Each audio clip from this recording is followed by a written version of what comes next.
GSC Hubst.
So, geht du jetzt.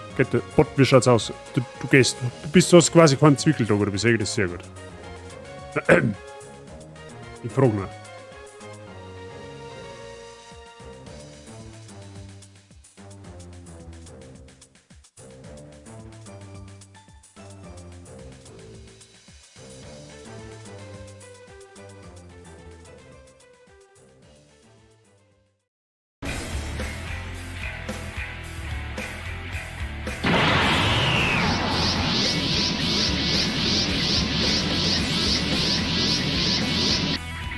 Lachender Smiley mit lachenden Augen. Ahoi, your show. Mr. Verb. Holy shit, ja, ein halbes Jahr schon. Nach 3 Monaten dann kommt der Babybazi auf die Welt. Der kommt der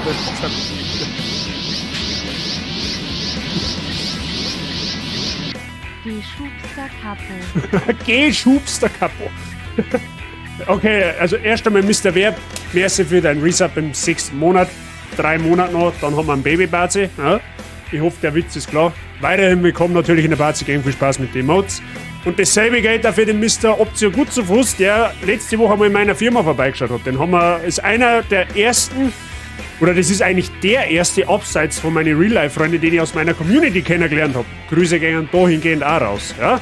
Auch an dich, merci für deinen Resub bereits im 6. Monat. Viel Spaß weiterhin mit den Emotes und willkommen weiterhin in der Bazi Gang, mein Freund. So, der Preis ist auch da. Was? Date Bio, was soll denn das sein? Ich verstehe die Frage nicht. So, ich nehme mal an, dass das St. Uli gut geht, ja? Weil sonst ist das offensichtlich nicht da sein. Wie sage ich das? Es wird ein Babybazi, er heißt Geschubster. Oder Geschubste, je nachdem, was ein Mädel oder Mandel oder Weib ist. Kann man bis heute noch nicht so genau sagen. Der Ultraschall liegt noch nicht vor. Auch wenn das ein wenig traurig war im 6. Monat, ja? Wenn da noch kein Ultraschall nicht vorliegt. Aber gut, anderes Thema. Wie geht's euch? Alles fit bei Ihnen? Ich war bis vor einer Viertelstunde noch in der... naja, es ist ein wenig lang. Bis vor einer... naja, knapp eine halbe Stunde war ich noch in der Arbeit. Und dann haben wir heute so gedacht, so um 6 Uhr, wenn ich heute eher heimgehe, kann man ihm spontan eigentlich an meinem Freitagabend-Stream eindrucken. Haben wir ziemlich selten, wenn ich ehrlich bin. Ja? Und ich glaube, was ich so in Discord gesehen habe, habt ihr alle ziemlich Lust dazu, dass wir noch ein wenig eine Stunde ins Internet sitzen. Ja? Dass wir spontan noch ein wenig eine Stichelei anfangen. Ja? Ich glaube, das passt schon. Date Bio schreit der Naruto im japanischen Original immer quasi das. Echt jetzt? Ja gut, ich schaue zwar viel, oder ich habe zwar viel Anime auf Japanisch geschaut, zugegebenermaßen, ja, aber so genau habe ich nicht drauf geachtet. Sage ich auch dazu. Aber gut. Schön, dass wir das Hintergrundwissen auch haben. It's Friday, man. It's Friday denn, ja.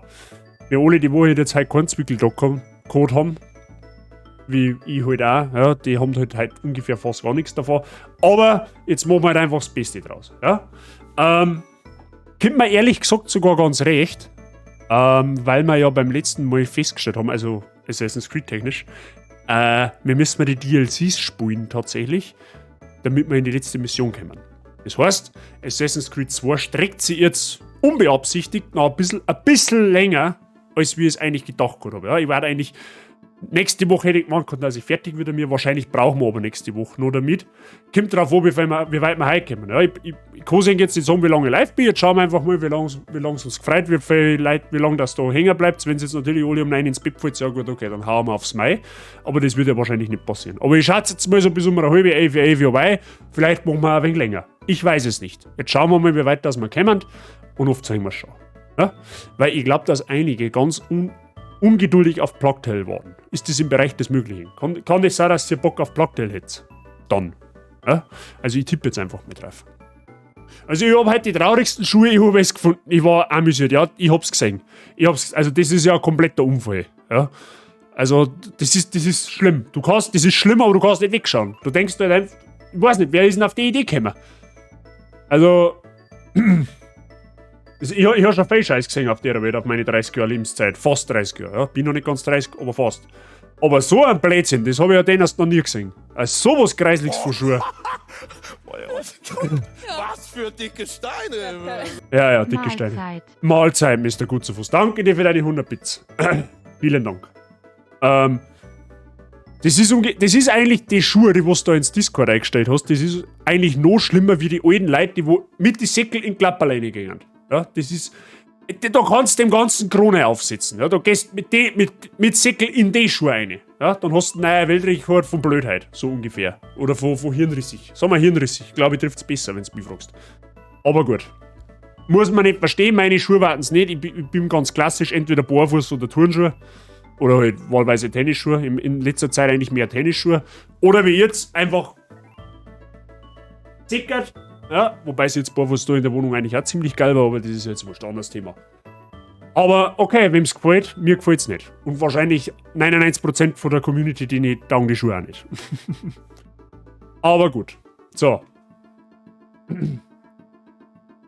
Du hast den Schuh probiert, bei den Sandalen kannst nur mit Socken ausziehen. Und kreislich zum Tragen. Ja, steht auf einem anderen Papier. Aber trotzdem, das schaut affig aus. Das war, keine Ahnung. Ich gehe doch auch nicht in einen, weiß ich nicht. Ich hab keinen Vergleich. Ich kann das nicht vergleichen. Arbeitsschuhe hast du vergessen. Ja gut, okay, die Arbeitsschuhe. Stimmt, die habe ich vergessen. Die zähle ich jetzt aber nicht. Ja, das gehört ja nicht zur Privatkleidung. Aber ja, Arbeitsschuhe trage ich tatsächlich auch gelegentlich einmal. Ja, so ungefähr jeden Tag. Aber gut. So, Freunde der Sonne, ich hole mir jetzt noch schnell ganz kurz, weil ich hab's wieder mal total übersehen. Ja, warum können wir gleich Stream starten, ist halt nicht unbedingt das Schlauste. Man sollte sich halt vorher 3 Minuten ein wenig Gedanken machen, ob man wirklich was benannt hat. Ich hole mir jetzt noch schnell ganz kurz was zum Trinken.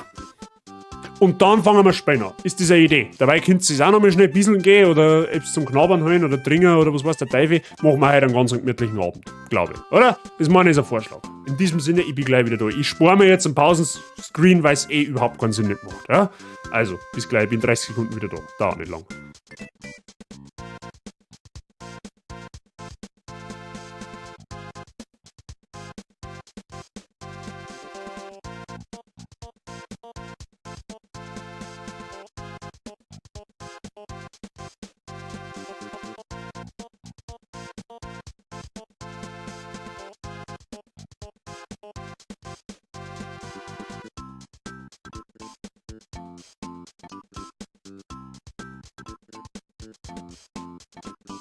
So, gut, dass der Raum gerade 3 Meter weg ist von mir, so aufgefüllt. So, jetzt trinke ich einmal. Prost auf Enkohle. Schön, dass du hast. Freut mich. Was tut man sonst dann am Freitagabend? Ne? Das ist der absolute Wahnsinn eigentlich.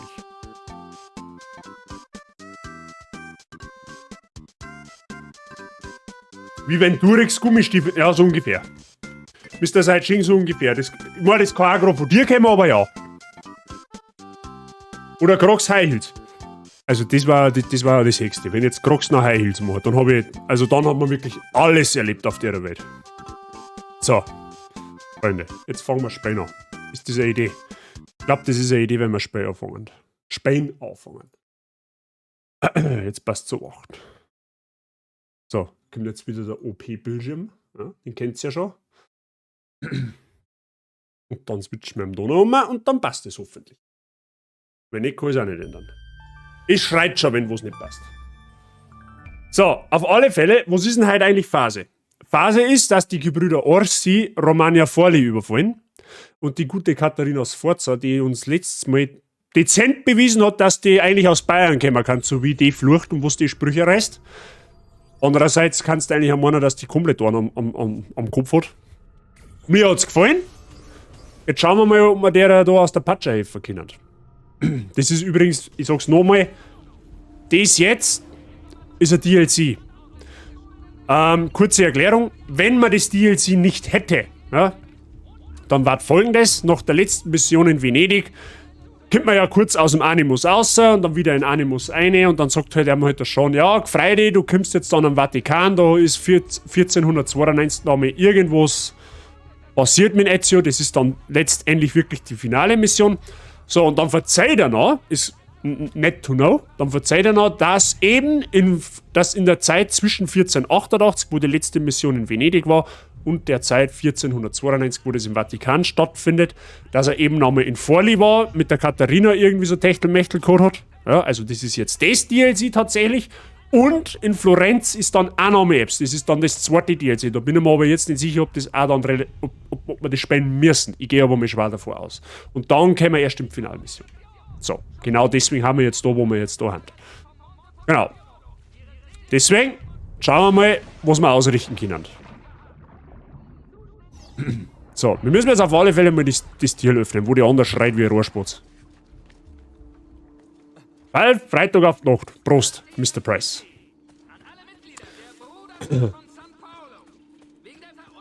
So, da war es jetzt interessant zu wissen, ist das Freund oder Feind. Das schaut mir an, wie wenn das Feind war. Wir werden ohnehin gesucht und wir haben einen Meister in stichhaltigen Argumenten. Also stechen wir halt einmal zu. Wenn ich kann. Dankeschön. So. Da helfen wir auch gern.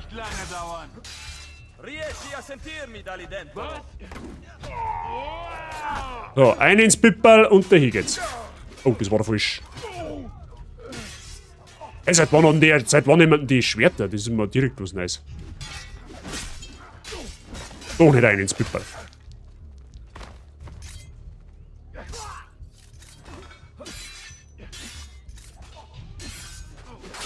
Geh mal, oder?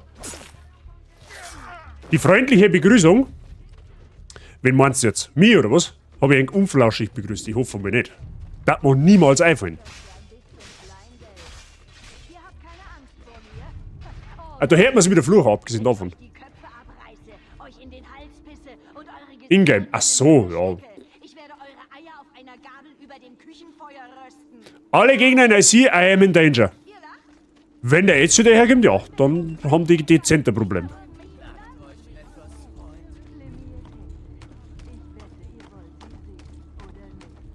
So, jetzt schauen wir mal, ob wir da. Wie können wir denn da umgehen? Wahrscheinlich über den Turm da. Oder auch nicht. Ah, oder doch. Sehr gut.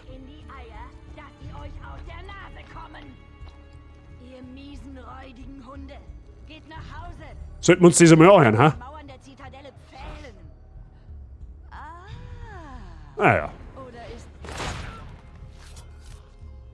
Easy. So, wo kann ich jetzt den Goran aufmachen? Da, sehr gut.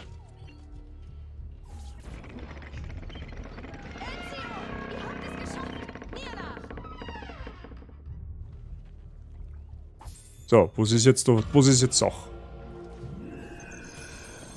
Der ist jetzt by the way von allein gesprungen, ich hab gar nichts gemacht. Leibwache, sicher in den Rocker die Ravaldino Katharinas Zitadelle gelangen und gleichzeitig Katharina und Machiavelli beschützen. Wir haben einen Fulltime-Job.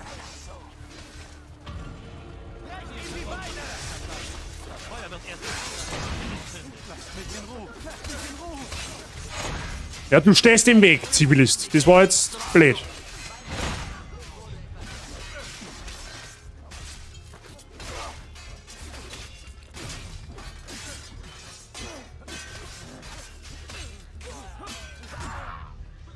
So, kämpfen die zwei noch.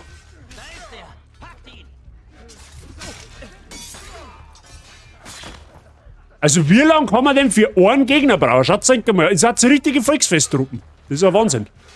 Da hängen 10 Leute an einem dran. Da schaut's her, das ging so einfach.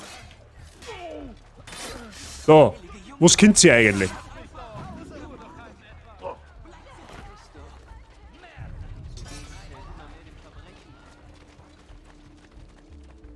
Mit 5% Verschleiß muss man... wie beim Umziehen meinst.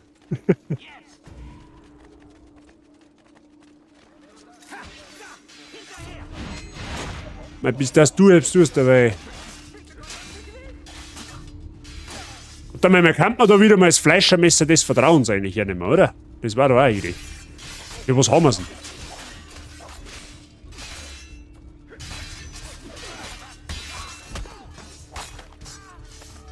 Ja, Respekt, die machen aber direkt mal was da.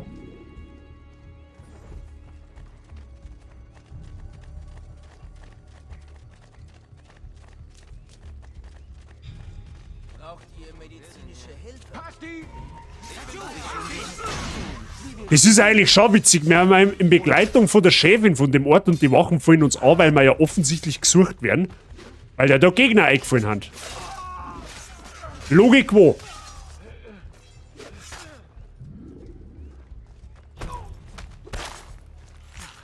Bevor er läuft, stich ich nicht wo. Gerade letzten Monat kaufte der Burggraf. Packt ihn! Noch so ein Halten die Wachen einmal jemanden ab? Wahrscheinlich nicht. Toll.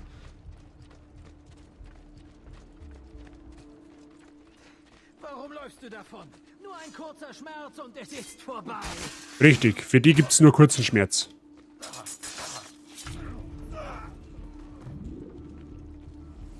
War gescheiter gewesen, aber uns nicht noch gerinnt.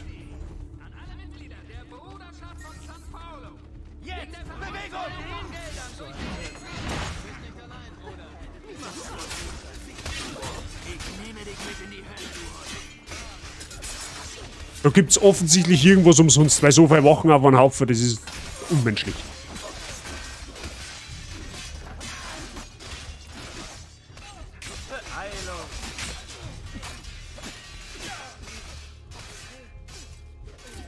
Oh. Wo ist der?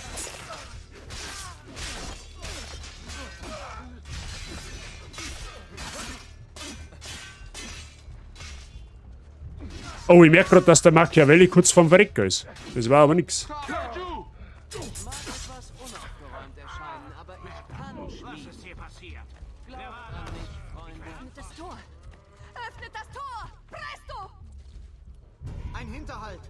Ja, das war klar, oder?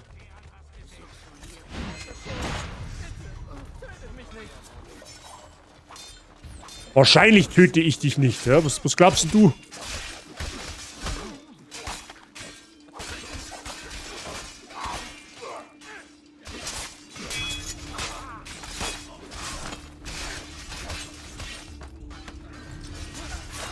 Jawohl, die Kehle ist durch, das haben wir.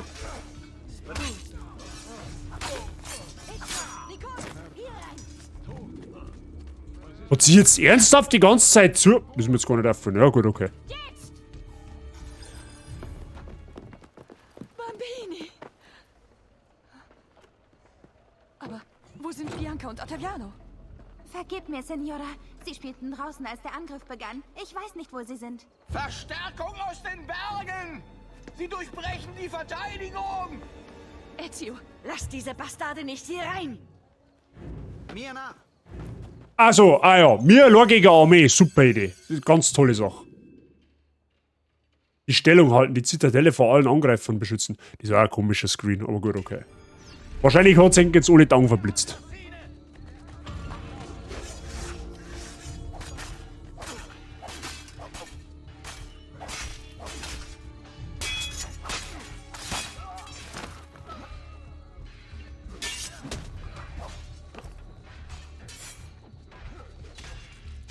Haben wir zwei Verbündete wieder, oder? Logisch, okay. Mei, ist das auch wieder so ein Haum, da hat er wieder alles kontert, oder was? Odio questi momenti di incertezza. Nein! Stopp! So, was sind wir da? Jetzt ist da noch einer. Glaube ich sogar. Schnauze! Da, haben wir es jetzt. Was sollen wir denn wieder haben? Munition. Ach so! Na ja, dann schauen wir mal heim.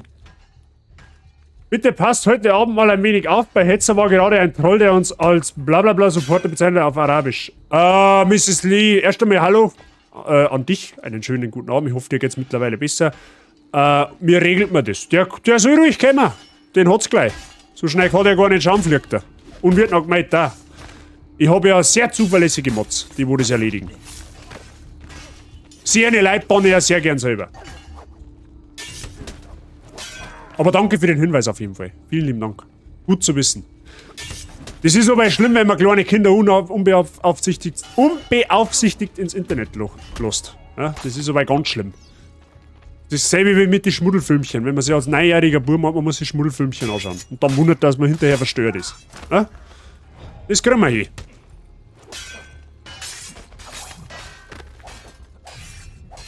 So, was genau ist jetzt eigentlich der Plan da? Soll ich die ganze Festung da verteidigen, ja, von mir aus. So, da dezent mehr Gegner haben. Hängende Zielscheibe für die Steine der Jungs.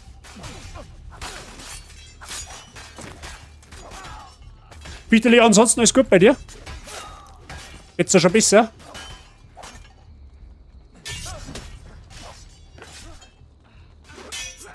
Du hast einen Eier. Das glaube ich jetzt nicht. Okay, wir haben es überstanden. Sehr gut. Wir müssen wahrscheinlich offensichtlich Richtung Ausrufezeichen. Manche verstören mich mit über 30 Jahren noch. Ich hoffe, das war keine Anspielung, nicht Mr. Price. Ja? Ich bin nämlich nicht mehr weit weg davon mit 30. Ja? Nicht, dass du da mich meinst, damit dass ich die verstöre. Das möchte ich nämlich nicht. Oder eng. Ja? Aber ich glaube nicht. So. Mausel, wie schaut's denn aus? Hast du einen Kartoffelsalat gemacht? Ich war jetzt zum Abendessen da. Katharina! Na, da haben's die Rußbrüder. Katharina Sforza! Ich weiß, dass du da drin bist. Ich habe etwas, das du vielleicht haben möchtest. Vermisst du irgendwelche Kinder? Und Ezio Auditore! Welch schöne Überraschung! Dann seid ihr wohl die Brüder Orsi. Ludovico und Keko. Zu Ja, der Keck. euren Diensten. Basta! Wo sind meine Kinder? Lasst sie gehen! Natürlich, Signora. Wir werden sie gerne eintauschen. Für eine Kleinigkeit. Eine spezielle Karte? Und ein spezieller Apfel, Bruder. Sie. Ein spezieller Apfel, natürlich. Oder soll ich den Kindern die Kehlen durchschneiden? Bastardi! Denkt ihr, ihr könnt mir drohen? Ich gebe euch nichts! Ihr wollt meine Kinder? Nehmt sie! Ich habe alles, um mehr zu machen!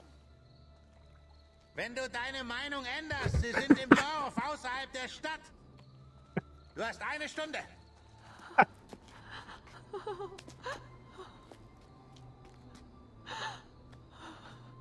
Katharina, nein.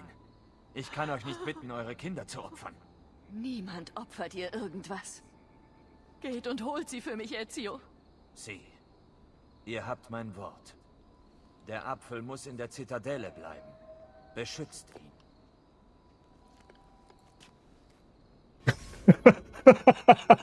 Also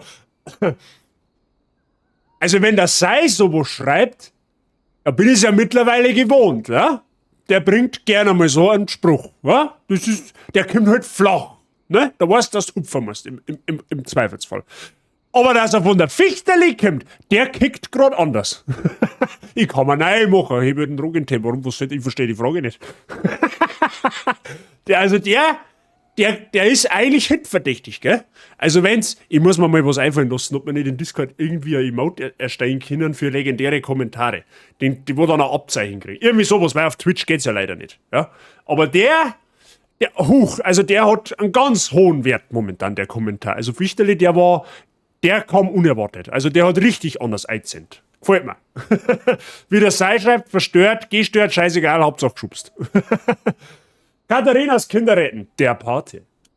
Ich weiß nicht, ob man der Pate und Kinderretten in einem Satz erwähnen kann, aber okay. So, natürlich geht der Schund auf Zeit, ist eh klar.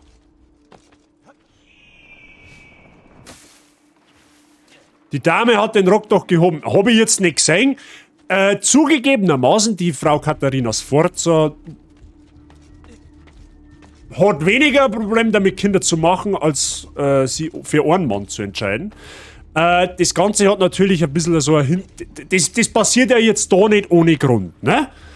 Weil, das erfahren wir dann in Brotherhood unter anderem, die Geschichte da jetzt,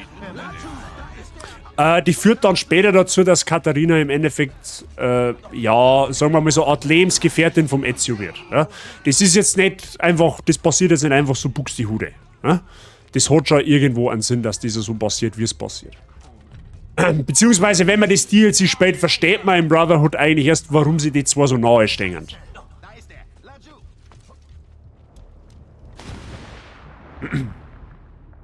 Aber ansonsten nimmt die Katharina Sforza durchaus kein Blatt vor den Mund. Das haben wir, glaube ich, schon ganz gut mitgekriegt. Aber trotzdem habe ich gerade nicht damit gerechnet, dass Fichteli so einen Spruch bringt. Wie gesagt, der hat, wenn er vom Sei gekommen war, hätte man nicht einmal was, da hätte ich schon gerechnet damit. Aber von der Fichteli jetzt ehrlich gesagt nicht. Aber ist ja schön. So, wir müssen jetzt die Kinder finden. Dann finden wir mal die Kinder. Die werden schon irgendwo sein. Wahrscheinlich in irgendeinem Hinterhof. In irgendeiner Gestecken. Irgendwo. Müssen wir mal schauen.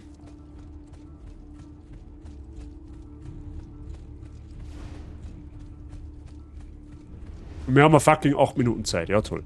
Ich und Zeit, das passt eigentlich nicht zusammen. Das ist noch nie gut gegangen.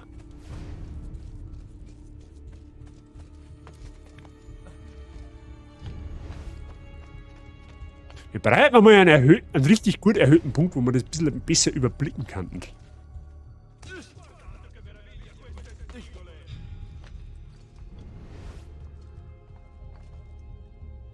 Und darum der Warnhinweis, geschubst sei es ansteckend. Soll ich das meinst du in Discord-Regeln schreiben, dass ich keine Haftung für Schäden von Geschubst übernehmen soll? Wer weiß, da kommt bestimmt einer auf die Idee, da stehen Wachen. Da wo Wachen stehen, ist meistens irgendwas.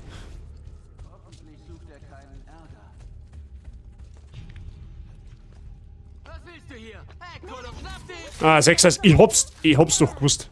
Das wird nicht reichen. Meine Mutter ist wir sind keine zarten Blumen. Wir mögen hübsch aussehen. Aber das trügt. GSC Hoops.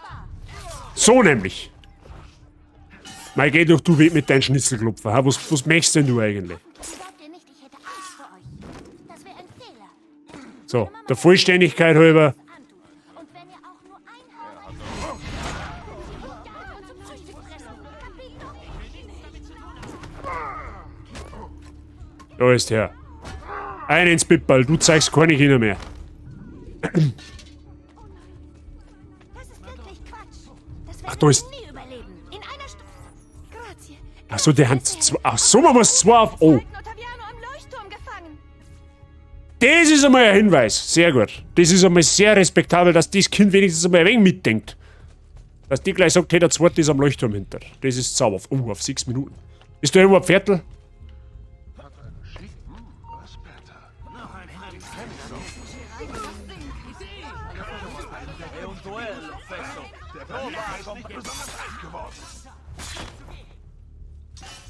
Ja, geh mit deiner Lanzen. So gut bin ich auch wieder. Genug! Jetzt! Stirb! Worauf wartet ihr? Ruhe. Gut, Leuchtturm schaut so aus, wie wenn das der da hinten war. Na dann wachen, darum gehen wir das jetzt einfach mal, damit wir ein bisschen Zeit sparen, weil wer weiß, wie viel das da noch kommt.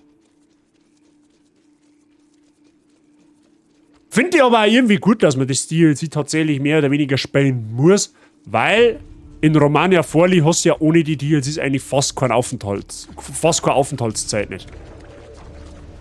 Aha, das ist Sperrgebiet, ja toll.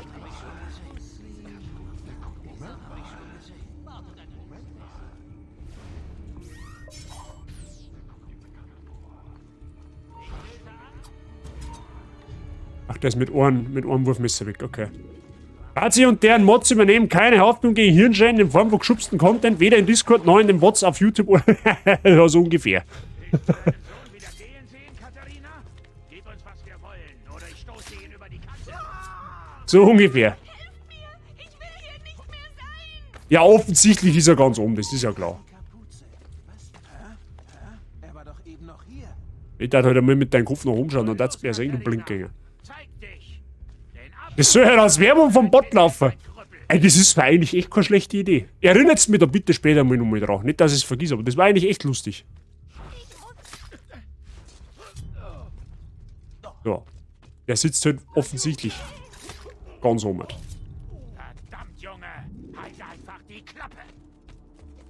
Die Frage ist, wie kommt der da ganz auf? Er ist ja schließlich kein Assassine, oder gibt's da... Auge her, du Rüstbruder.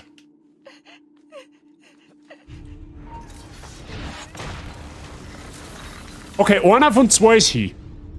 Katharina war dumm, dich zu schicken. Oder bist du der Narr, weil du für etwas Kleingeld stirbst? War es das wert? Mehr als du denkst. Der Maestro bekommt, was er will. Dank mir. Dann stirb halt voller Stolz. Das bedeutet nichts. Requiescat in pace. Elternhaftwürdig. Wahrscheinlich. Grazie, Messere. Schon wieder was Neues. Ich sage, Twitch-Streamer zum Sau oder generell einfach. Es wird nicht langweilig. Es ist jeden Tag oder jeden Stream kommt meistens irgendein neuer Schund auf. Sehr schön. Gefällt mir. So. Gut. Kinderhand gerettet. Schön zu wissen. So, da ist ein Pferd, das ist noch schöner, weil dann brauche ich jetzt nicht alles zu Fuß rennen. Dann schauen wir mal, wo der andere von den zwei ist. Der muss ja auch noch irgendwo in der Stadt rumtreiben, wahrscheinlich. Die Frage ist, wie komme ich da jetzt rein? Von der Seite, sehr gut. Um mich übers Brickerl und auf der rechten Seite ist dann irgendwo der Eingang.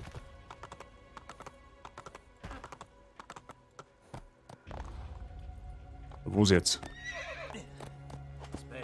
Wo möchtest du? Ja, ist wurscht, okay. Mechanik. Hallo? Hallo, Pferd? Kannst du jetzt über den Stor nicht drüber gehen? Ist das der Ernst? Ey, du bist also. Du gehst zum Metzger gebracht. Gut, dass meine Freundin nicht da ist.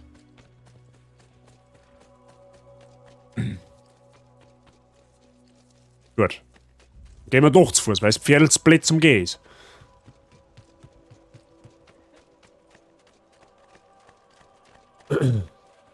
Ach, jetzt werden wir auf Ohren. Ich sage einfach, ich halte einfach das Mai. Ich wollte nämlich jetzt gerade sagen, jetzt werden wir wenigstens nicht mehr gesucht. Aber wahrscheinlich bin ich der Bank ein bisschen zu nahe gekommen.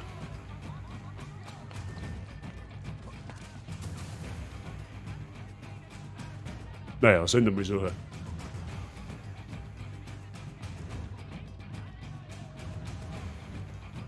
Fun Fact, man kann ein Pferd in Red Dead Redemption 2 lassen.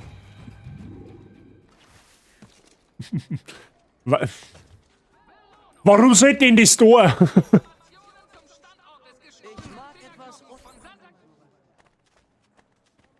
So, dann die zwei Kinder. Was tut ihr denn hier draußen? Es tut mir leid, Ezio. So leid. Was ist passiert? Es war ein Trick, um unsere Verteidigung zu schwächen. Als ihr gegangen seid, griffen sie erneut an. Keiko Orsi. Er hat den Apfel. Was? Nein! Wo ist er? Wir haben ihn gejagt. Aber der Bastard ist in die Berge entkommen. Ich gehe. Was? Das ist auch selbst. Er ist ein Anführer vom Assassinenorden und bringt den Idioten nicht weg. Ich verstehe das nicht. Aber gut. Wolltest ja nur Geld abheben auf der Bank. Ja, das ist in Assassin's Creed 2 grundsätzlich verboten. Ja? Da hast du in der Bank überhaupt nichts verloren. Ja? Abgesehen davon. Weil es das kannst und Spaß macht. Ja, ich habe Red Dead Redemption tatsächlich nicht gespielt.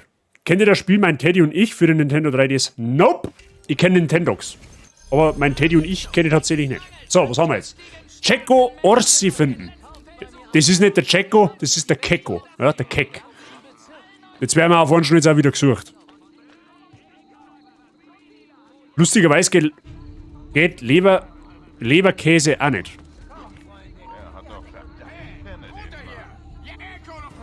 Ja, geh halt, okay. Wenn's unbedingt musst. Wenn's dann ganz einen dreckerten Tod sterben möchtest. Wegen meiner. So. In diesem Spiel gibt es keine Blacklist. Das heißt, du kannst da jetzt schmutzige Wort verwenden, oder was? So gelungen. Kannst diesen Bären alles beibringen. Okay, ich möchte nicht wissen, was für kranke Gestalten, dass sie da schon sämtlichste Schundsachen ausdenkt haben. So, jetzt passen wir auf. Wir müssen mal einen Keck finden, okay?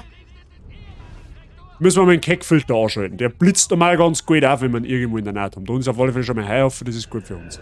So, und wo Wachen haben bekanntermaßen auch Kecks. Sagst du das? Sag ich doch. Ich kenne mich halt aus. Jetzt pass auf, da brauchen wir mal Pistole des Vertrauens. Scheiße, ich bin zu weit weg, den kann ich nicht umschießen. Das ist jetzt blöd.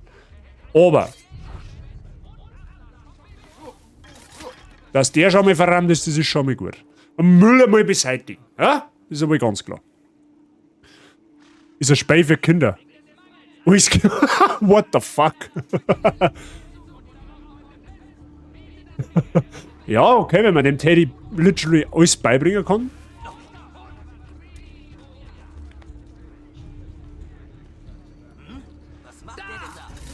Klappe.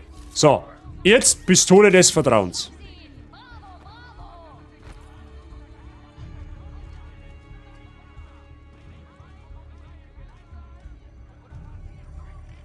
Hm? Brauch.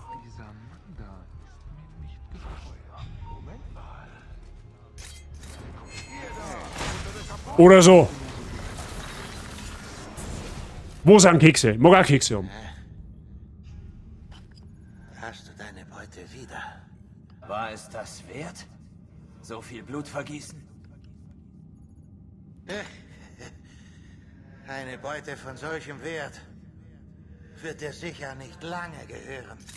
Wir werden sehen. Wir werden sehen. Sehr schön. Welch üble Dinge werden aus Gier geboren. Requiescat in pace. Oh, what?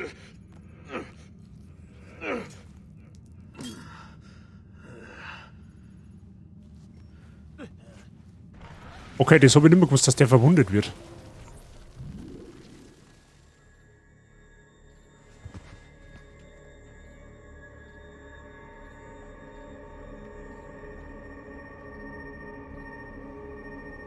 Wartet.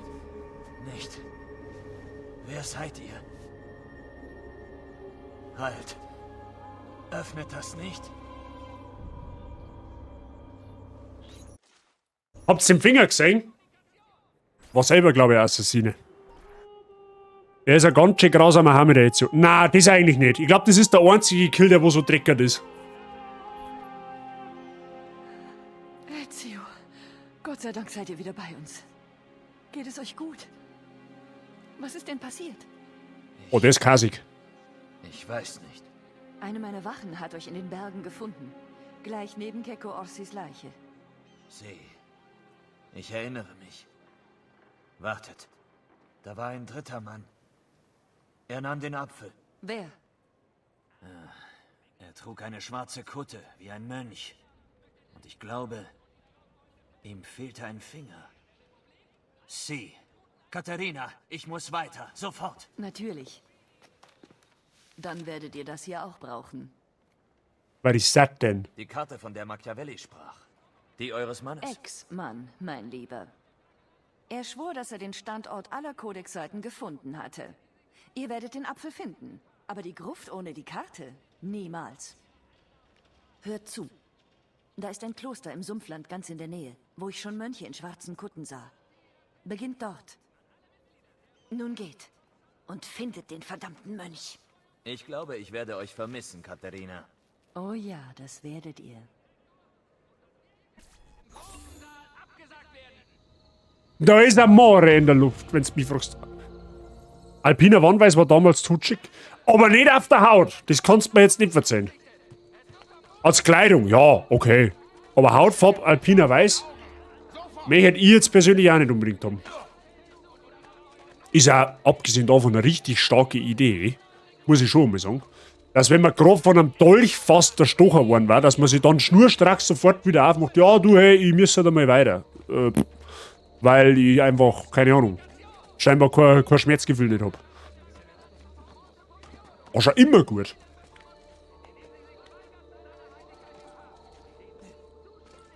Ah, das wäre schon tief genug, auch 6, das sag ich doch. Ist abgesehen davon auch eine sehr gute Idee, mit einer tiefen Stichwunde in so ein Dreck ins Wasser zu springen. Ist kaum gefährlich. Make-up mit Blei und dergleichen war damals hoch im Kurs. Ja, okay. Ich weiß, bin mir jetzt nicht sicher, ob Blei so gesund ist. Deswegen haben die Leute wahrscheinlich damals Anfang 40 schon gestorben. Jetzt wissen wir das auch, siehst du das? Alles hat einen logischen Grund. Der Panzerschoki. Jetzt habe ich Hunger auf Schokolade. Wir hätten sogar noch einen Milka Max da. Wenn er meine Freundin nicht vernichtet hat, ist er noch da. Ich habe nämlich heute Mittag erst noch nicht gekauft. So. Weit vom Stamm. Die Abtei im Sumpfland der Romagna nach dem Mönch im schwarzen Umhang, der den Apfelstahl durchsuchen. Hauptfach gibt es bei mir nur Alpin Polarweiß oder Heinz Ketchup. Ganz ehrlich, meine Mama hat mich gestern gefragt, weil wir noch beim Essen waren, bei einer, wo sie drin hab, dass ich so braun war. Wo sie drin war, weil ich so braun geworden bin. Ob ich im Solarium war, so genau auf dem Tennisplatz. Es ist so einfach. Ja, das war auch klar, dass das wieder ein scheiß Sperrgebiet ist, oder? Wisst ihr was? Ein ins Viech, da tun wir nicht lang. Ja, ist 3, ist 4, lustigen 5 da, das haben wir gleich. So, probiert es einmal. Aua. Aua.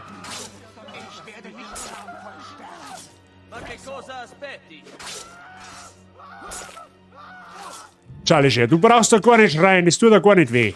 Siehst du es da? Spürst du eh schon nichts mehr. So, Adlerauge hat schon... Aha, da ist eine Wache rum. Die werden wir dann beseitigen, vorsichtshalber. Da steigen wir einmal auf. Steigen wir einmal aufs Dachl. Oder auch nicht. Ja gut, die Wache wird es nicht ausreißen, schaut's mal.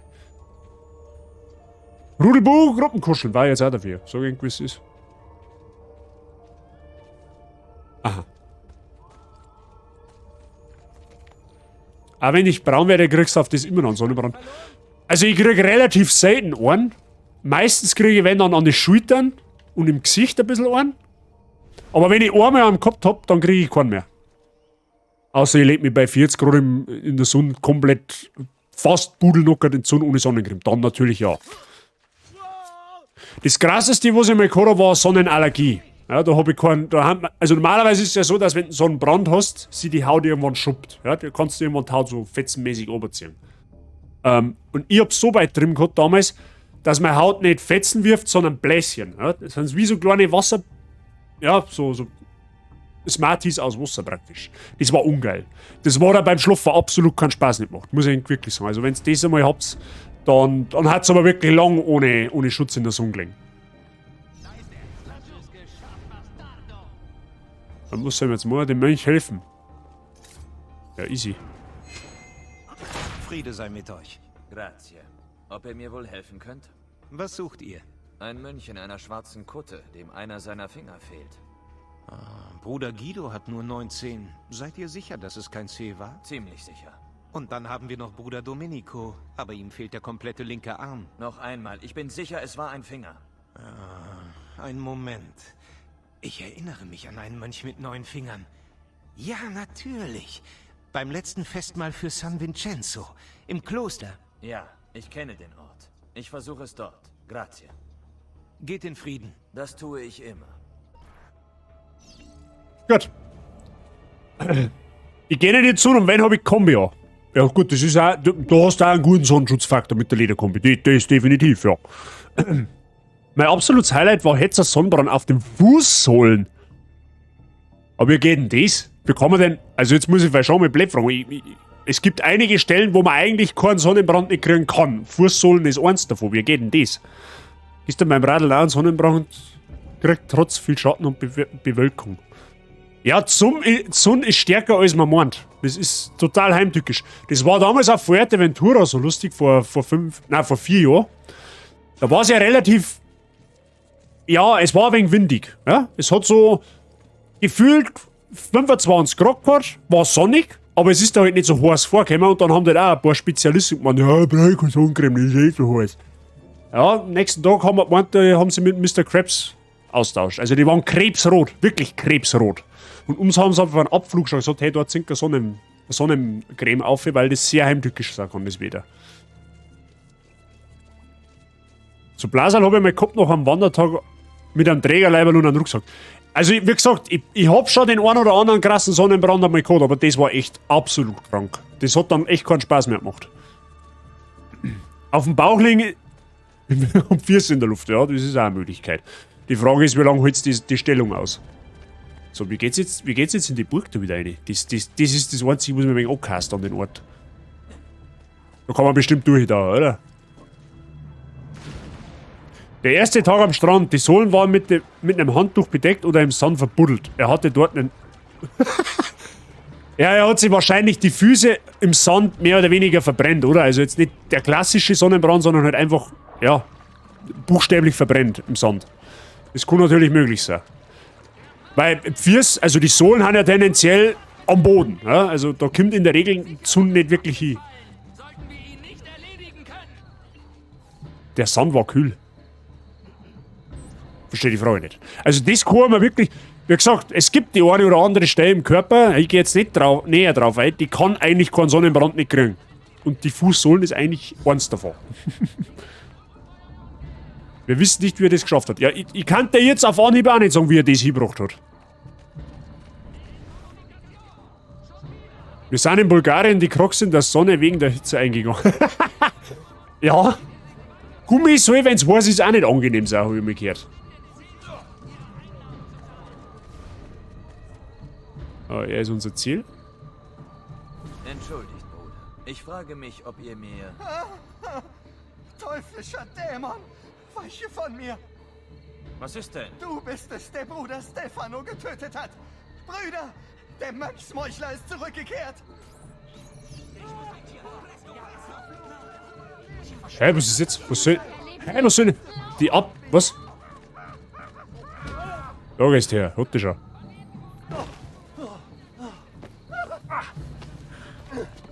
Bitte, nein! Ich will nicht sterben! Ich töte nur die, die andere töten. Und euer Bruder Stefano war ein Mörder. Ihr ganz gewiss nicht. Nun hört mir zu. Ich suche einen Mönch in schwarzer Kutte, dem ein Finger fehlt. Ihm fehlt ein Finger, sagt ihr? Meint ihr etwa wie Fra Savonarola? Savonarola. Wer ist das? Kennt ihr ihn? Ich kannte ihn. Er war einer von uns, eine Zeit. Und dann? Wir rieten ihn zu einem langen Einsiedlerdasein in den Bergen. Es tut mir leid, aber sein Einsiedlerdasein ist wohl zu Ende. Wohin kann er sich gewendet haben? Gute Güte. Santo Spirito. In Florenz. Dort hat er studiert. Vielleicht ist er dorthin zurück. Ich danke euch. Geht mit Gott, Bruder. Okay, jetzt habe ich einfach... Okay, scheinbar ist das DLC vorbei, aber ich habe eine Frage. Das stelle ich gleich. Statt 48 waren es nur mehr 42. Ja, beim Gummi geht bei Hitze halt ein. Oder schmelzt, wahlweise. Ja, aber dass so ein Gummi schmelzt auf der Erde ist wahrscheinlich nicht so häufig. Wir hatten auf jeden Fall unseren Spaß. Der hat wahrscheinlich nicht... Der hat nicht mehr laufen können, oder? Versuch doch mal, sie zu öffnen. So, was ich mich jetzt frage... In der letzten Cutscene, da wo er verwundet war, der Mr. Ezio hat er noch kein Bord nicht gehabt. Jetzt hat er aber ein Bord.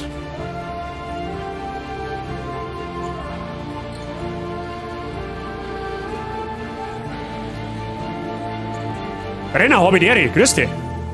Na, ist fit bei dir? Schön, dass du reinschaust. Ich hoffe, es ist flaschig bei dir. Zumindest nicht richtig, ja, das kann man mir vorstellen.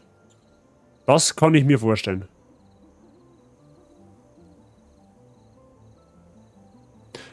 Haben wir mir jetzt...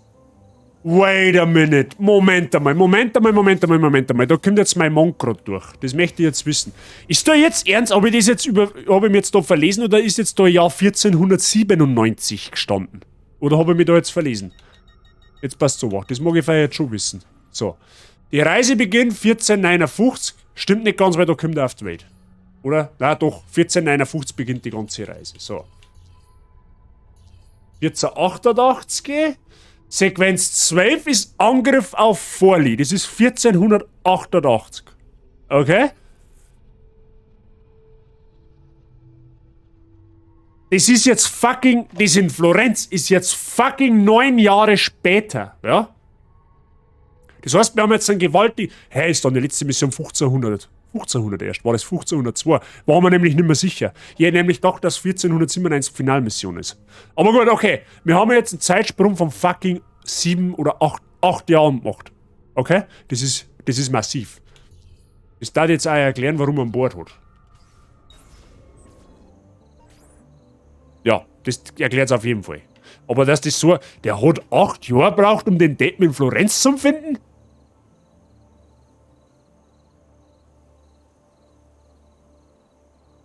Naja, gut, okay, wird schon seinen Grund gehabt haben. Vielleicht ist er wegen so oft bei der Katharina hängen geblieben, man weiß ja nicht. Florentina Fiasco, Machiavelli im Bezirk Oltrarno und Florenz treffen. Okay. Ja, Wochenende, da geht's immer gut. Recht hast. Schön, dass endlich Wochenende ist. Deswegen haben wir ihm spontan heute noch einen Stream eingezwickt. Ja? Schau mal nach, ob die Dame schon neue Kinder hat. Das kann ich nicht nachschauen, tatsächlich. Soweit ich weiß, kriegt's vom Ezio definitiv einmal keins. Wenn Piero nur ein Zehntel des Talents seines Vaters hätte, dann hätten wir noch ein Zuhause. Warum wir hier jetzt schon wieder gesucht? Ich war 300 Jahre nicht mehr in der Stadt. Was wollt ihr eigentlich alle von mir? Wir kommen jetzt in die Bude da rein. Nicht auf dem direkten Weg auf jeden Fall. Gut, ich kann auf dem direkten Weg schon reingehen. Ich stich's halt einfach. Achso, da war eine Gruppe von Leuten gewesen. Ja, das ist jetzt blöde. Das habe ich übersehen. Kommt da noch mehr irgendeine so Wandergruppen? Nicht. Es ist doof. Ja, dann helft's halt nicht, dann... Na, warte mal. Das lösen wir jetzt ausnahmsweise mal. Versuchen wir mal friedlich zu lösen, ja? So, ihr dreht's doch bestimmt wieder um, oder? Denken wir schon, dass ihr wieder umdreht. Du sollst dir dann Rosa auf den Arsch kaufen, du sollst in die Stadt eingehen. Dankeschön. Also direkt aus.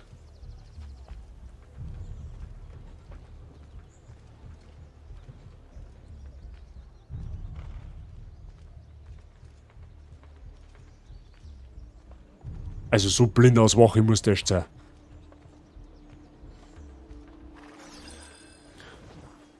So, wo ist jetzt der Chefkapper von den Assassinen? Machen wir es lieber mal über den inoffiziellen Weg über die Dächer. Mag ja jetzt schließlich ja nicht wieder von 700 Wachen angefallen werden, ja?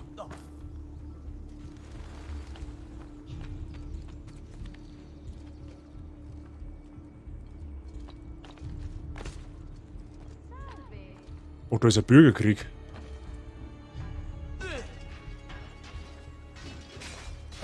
Da mische ich mich aber jetzt einmal lieber nicht ein. Der Doktor wartet auf Kundschaft. Wobei, apropos Kundschaft. Hey, du Django. Zeilen wir uns da mal. Ja, das ist jetzt Zeit geworden. Wenn wir dann Bedarf auch mehr auf ein Geld haben wir ja nur. Das schaut der mir ja nicht. Wir hätten diesen verrückten Mönch nie in die Stadt lassen dürfen. Schaut euch nur den Ärger an. Okay, die Menge Ärger. Dann sollen sie ihn haben. Oh, so. Non sono mica così tranquillo.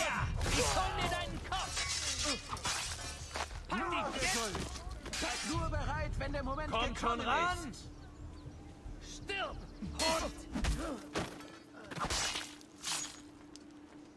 Ihr könnt mich nicht treffen. Mörder! Mörder! Okay, das ist aber kaum fair, wenn er am ersten Mal voll ungebremst ins Sackel reintritt. Gut, das ist dann Schmerztherapie, ja. Erst tut er am Spitball weh und dann tschütt er, weil ein Schwert halt dann drin steckt, ja. Das ist Schmerzverlagerungstherapie. Vom Feinsten. Der Ezio ist einfach ein Meister in dem. Beschlafen? Was ist denn beschlafen? Ich verstehe nicht, warum sie alle so bereitwillig unterdrücken. Ist das jetzt das, was ich denke, was ist? Ist das, was... Fichterli, denkst du schon wieder schmutzig? Ist es im Bereich des Möglichen, hä? Hä? Er wirft uns einfach raus, sagt, dass all unsere Besitztümer nun der Chiesa di San Marco gehören. So, also sage ich das richtig, der Mönch hat einen fucking Bürgerkrieg erzählt. Von was für einem Forschungsball kommt das jetzt? Du bist ganz lieb, das wissen wir doch. Wir kennen die ja gar nicht anders. Ach, ich krieg Hilfe, oder was? Ja, das ist ja fein.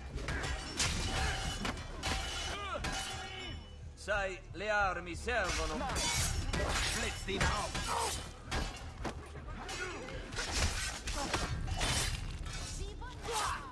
Kannst du überhaupt etwas sehen? Was?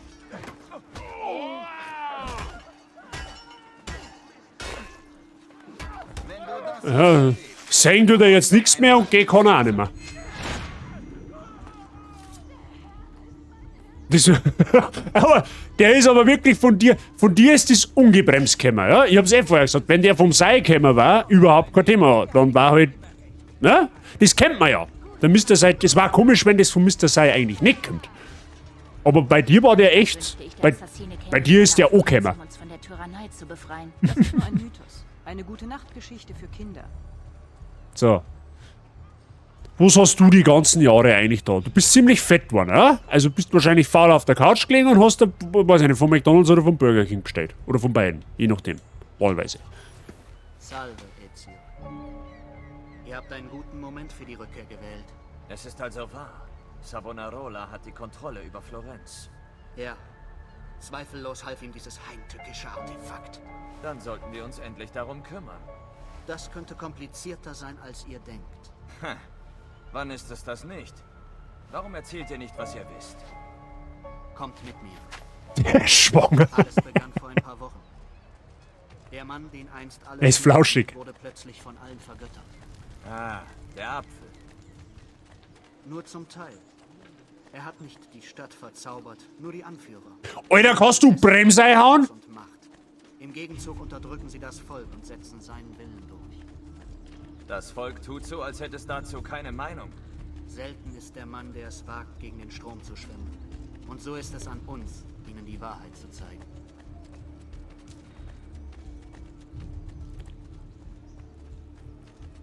Ja gut, also außer... Die Leichen tragen das Wappen der Borgia. Ja, der Spanier schickt seine Truppen immer wieder nach Florenz. Und Florenz schickt sie wieder zurück. Normalerweise in Stücken.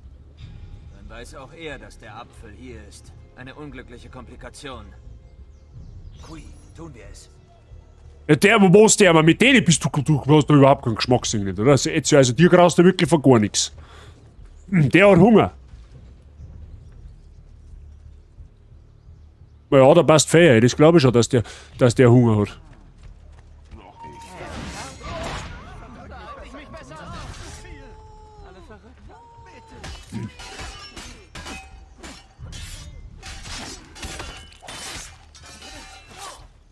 Also Leute, ich sag's euch jetzt einmal ganz ungeniert und direkt, wie es ist. Ich glaube, wir wären mit dem Spiel halt fertig. War das was? Assassin's Creed 2 fertig spielen?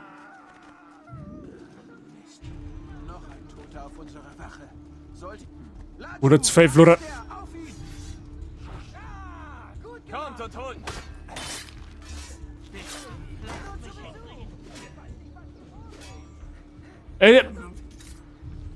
Was hast du denn abgemeint, was jetzt passiert, hä? Seid nicht schüchtern. So. Anschließen. Was will denn jetzt eigentlich sagen? Ich weiß nicht mehr, was ich sagen will. Keine Ahnung. Zu viel Florentiner genascht. Ja, also bewundern darf's mir nicht, wenn dem nicht grausen hat.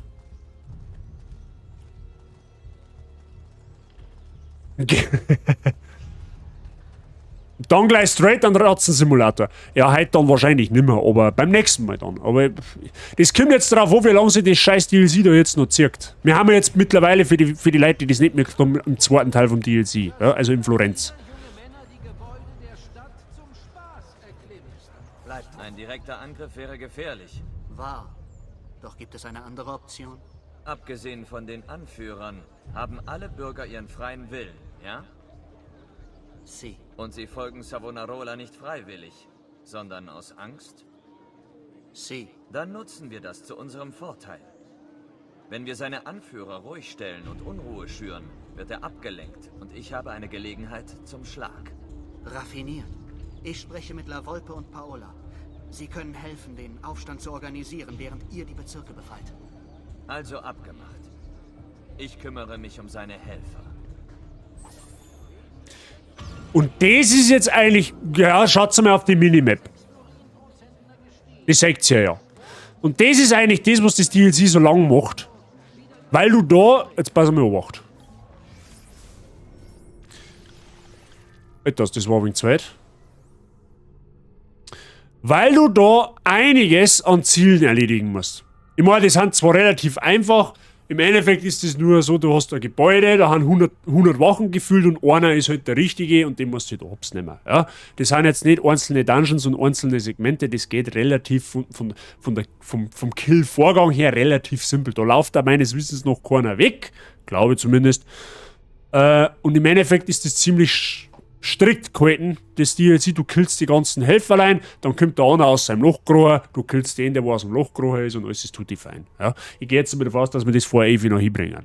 Ja? Tipp jetzt einfach mal. Aber, wie es der Teufel haben, wir haben einen Aussichtspunkt und den müssen wir leider Gottes mitnehmen, weil ich mag einen vollen Durchblick haben.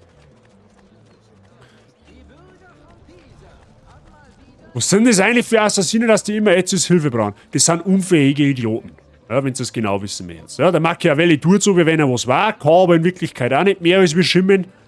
Und deswegen müssen wir die ganze Drecksarbeit machen. Ja? Deswegen habe ich auch vorher gesagt, was hat der die letzten 8 Jahre drin? Außer fett werden. Außer fett werden. Ja? Oder nicht viel gerissen, wenn du mich fragst. Mir ist zumindest ein Bart gewachsen. Ja? Aber das kommt nicht vom faul umeinander sitzen, sondern halt vom Alter. Das kann er halt einmal nicht verhindern, der liebe Ezio.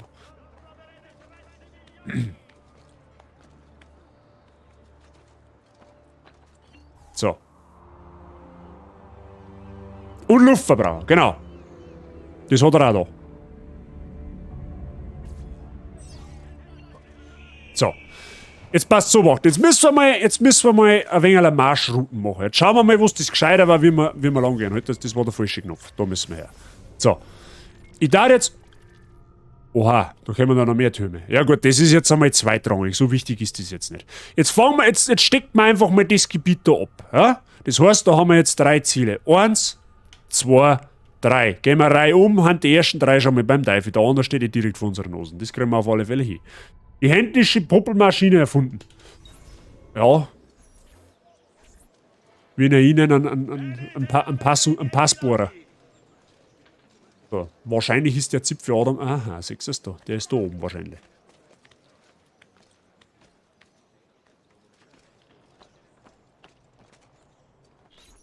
So. Hört ihr mich? Bis ihr euch nicht alle unterwerft und euch dem Propheten Savonarola anschließt, wird diese Brücke verschlossen bleiben. Das sagst du dann schon. Erzfeind, den Söldner eliminieren, der den Ponte Vecchio bewacht. Ich weiß nicht, ich kann kein Italienisch. So, und das ist das, was ich gesagt habe. Das ist im Endeffekt mehr oder weniger einfach ein Gebiet. Da stehen 3 Millionen Wachen umeinander und irgendeiner ist halt der Richtige. So, und den müssen wir finden und hab's nicht mehr. Ist eigentlich relativ simpel gehalten. Es halt tatsächlich, es ist dazu designt aufzuhalten. Ja, Spielzeit vom Spielstrecker. Ist hoffentlich auch klar. Machen ja eigentlich alle DLCs. Das sind die falschen Dummes. Okay, 2 gelangen da definitiv nicht. Gut zu wissen.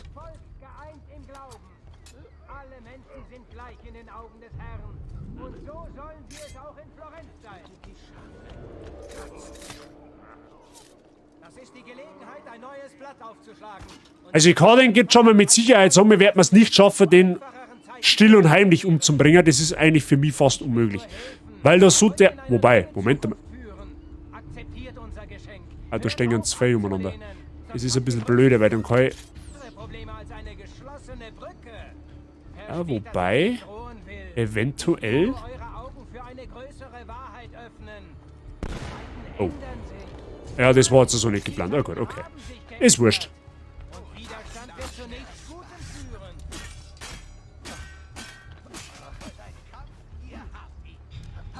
Soldat. Wie es euch beigebracht wurde. Nun stirbst du. Wow.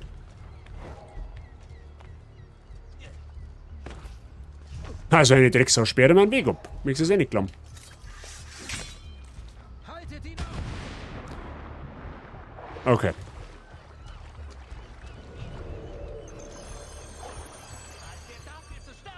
Wobei, Moment, warte mal.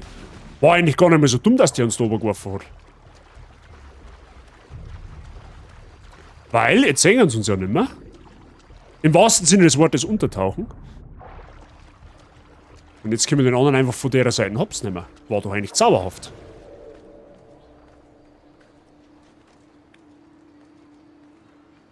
War eigentlich gar nicht mal so dumm. Weil jetzt hat sie ihn nämlich.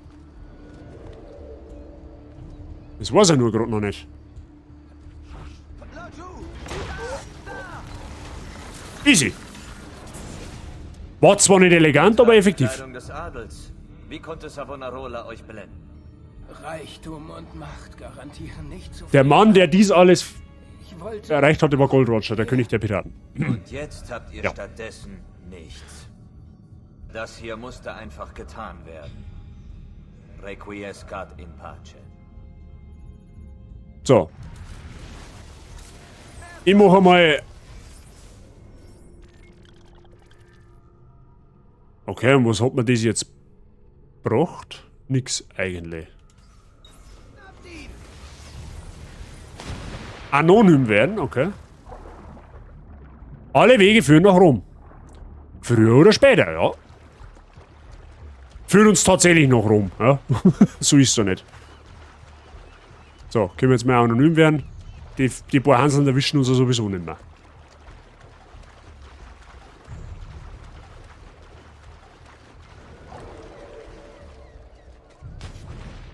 Okay, da kann sie also nicht festhalten.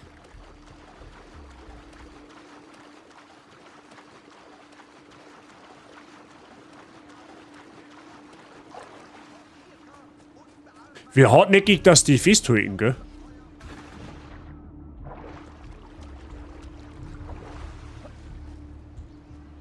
Die rennen mir noch? Ernsthaft? Hat der oh, leg, da rennen wir mehr noch. Ach du Scheiße, da ist ja die ganze Stadt alarmiert.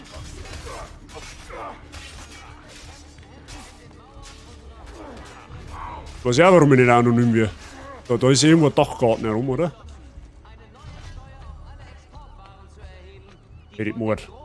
Ist der jetzt ernsthaft kein Dachgarten? Are you kidding me? Ja, okay, never mind.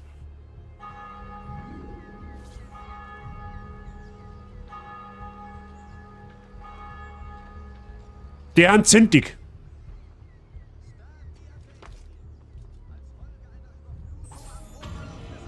Ja, okay. Das war der erste. Warum er mir jetzt da hintern, weiß ich auch nicht, aber okay. Dann nehmen wir gleich den zweiten.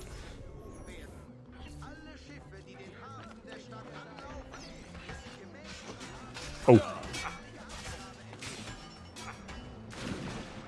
Das ist tatsächlich jetzt das DLC, das zieht sich halt gewaltig jetzt. Halt. Wie gesagt, du musst halt da jeden ausschalten, immer anonym werden und so weiter und so fort. Es sind insgesamt 9 Leutnanten, wenn man das so nennt. Leutnants. Weiß ich nicht, wie man das richtig sagt. Ich glaube nicht, Leutnanten sind das. Einen haben wir, 8 die fallen noch. Ja? Und ja, die fallen alle. Früher oder später.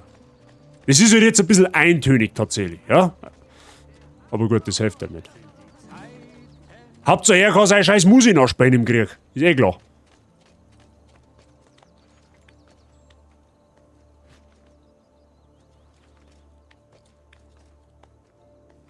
Die sind ja irgendwie immer so ausgefallene Burgen, da wo das ist. Da wo die ganzen Ziele haben.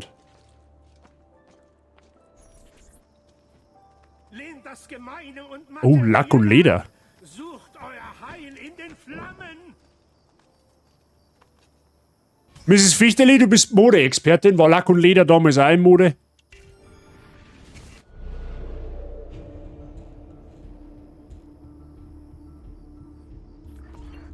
So, der andere Hansel, der geht da unten umeinander, oder?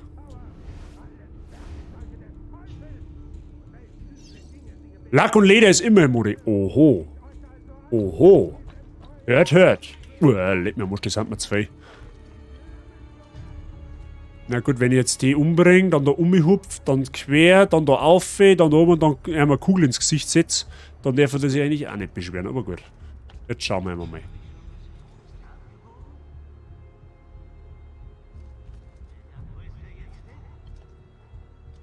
Nicht anwesend, mein Freund.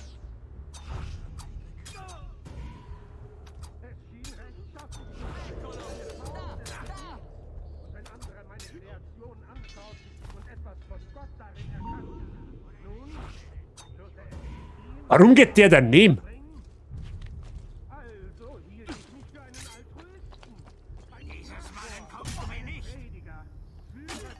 Bevor du...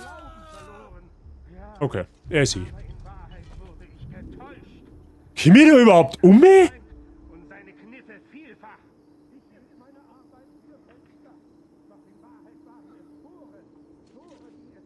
Ja, natürlich komme ich da nicht um, das war ja eigentlich klar, oder?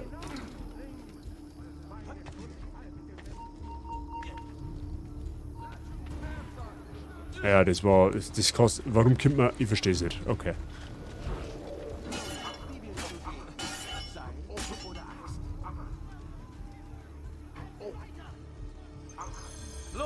Ja, greift's heute noch. Ich möchte fertig werden, Freunde, gell? Das ist eigentlich schon klar.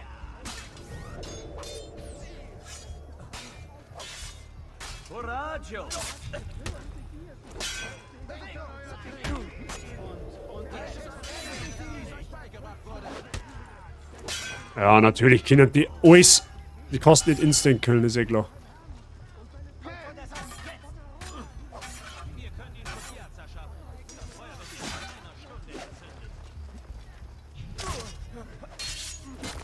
Bei so vielen Gegner auf einem Haufen schwarz ist gar nicht einmal so leicht zum Spotten, wann wer zuhaut.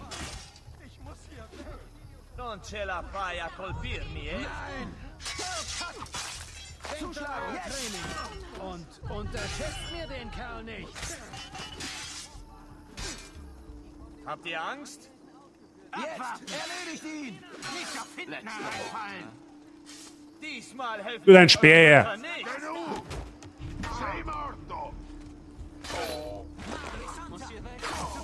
Aha, wenn du einen Kommandanten tötest, dann schaut's gleich ganz anders aus.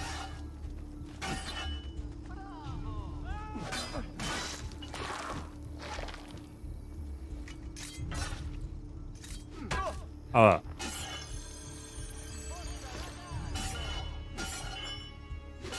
Sollen wir tanzen? Jetzt kommen die nächsten her. Modetrends 22, vielleicht zu 14, 97, Lack und Leder, top, gar nichts ist top, Römerkult aus der... Ja, nix ist auch was, hab ich mal gehört. Steht nur nicht jeden. Wenn's mich fragst. Das ist gemein oder Rüstung, das ist wie wenn ich mit Schlagringe zuhau. Du der Hacke her jetzt da.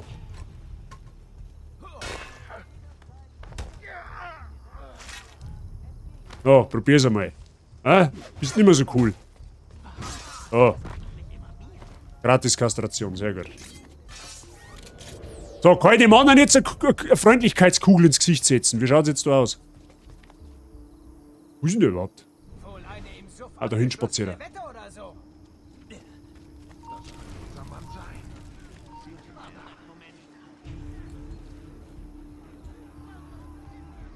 Jetzt bin ich gespannt, ob mir der spottet.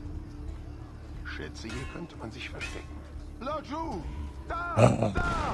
Natürlich.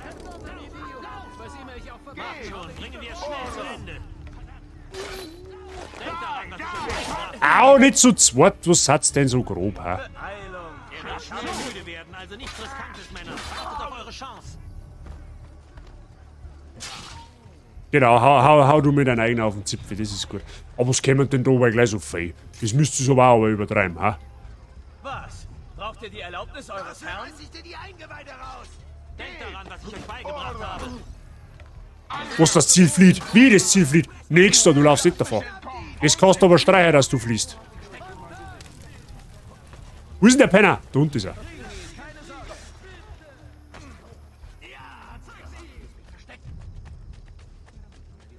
Es ist aber unflauschig, dass der trotz Lack und Leder so schnell laufen kann. Ja, naja, ich hätte nicht schießen dürfen. Okay, Name auf Anfang. Diesmal machen wir es einfach. Ach, ich hab ihn nicht erwischt. Ihr habt nicht aus freien Stücken gehandelt. Tat ich doch. Mein eigener Selbstzweifel ließ ihn mich so kontrollieren. Es tut mir leid. Und auch mir. Das hier ist keine leichte Entscheidung für mich. Requiescat in pace. Ich hätte eigentlich gedacht, Gott, dass er in Comedy nimmt und das in der Wüste. Ich habe ihn scheinbar mit der Kugel nur erwischt. Natürlich wieder anonym werden, ist eh klar. Mehr Dusel als verstanden. Jetzt in dem Fall definitiv, ja. Das Bayern-Dusel. Das zählt scheinbar auch, also jetzt, vorher hat es nicht zählt, jetzt zählt es auch vor mir. Oh, der Wolpe.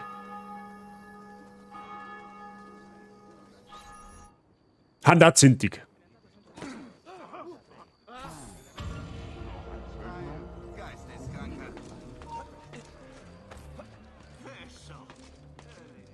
Okay. Haben wir wieder einen mehr. Ah, da ist eh schon der nächste. Da schaut's her. Sehr gut. Neuer Status Inkognito. Ja, gut, okay. Aber ihr seht, die Dinge haben brutal bewacht. Also, dass du da, also diejenigen, die das schaffen, da ungesehen durchzukommen, die haben Pros. Ja, bin ich halt offensichtlich nicht. Volk von Florenz, kommt, sammelt euch. Hört meinen Worten gut zu. Das Ende naht. Jetzt ist der Moment zur Reue. Fleht um die Gnade Gottes. Der jüngste Tag, die korrupte Predigt des Priesters stoppen. Mhm. Also rein theoretisch kann man jetzt schauen, dass wir auf die Kirche umkommen, da wo die zwei Hanseln dahinter stehen. Ja? Und da machen wir einfach Attentatskill von oben nach unten, wenn das irgendwie möglich ist. Ja? Das war jetzt einmal der Plan. Wahrscheinlich geht er nicht auf. Weil Baum. So, wie viel hat's hier? Als einer. Scheiße, ich hab Klinge nicht ausgerüstet gerade. Macht aber nichts. Haben wir nochmal gut davon gekommen. So. Ja, wenn ich jetzt mit der Kanone schieße, weiß halt die ganze Nachbarschaft Bescheid. Das ist halt jetzt.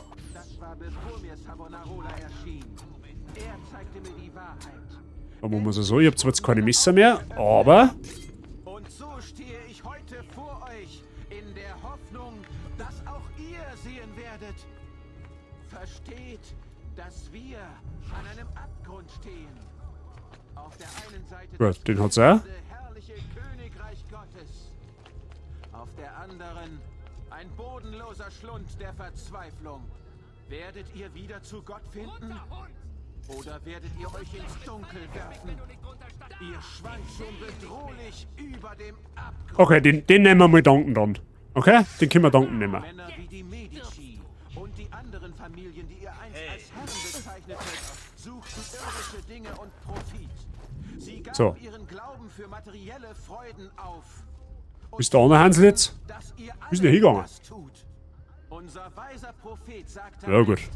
das einzige, Ach, da ist er. das wir Plato und Aristoteles verdanken, ist, dass sie viele Argumente fanden, die wir gegen Ungläubige verwenden können.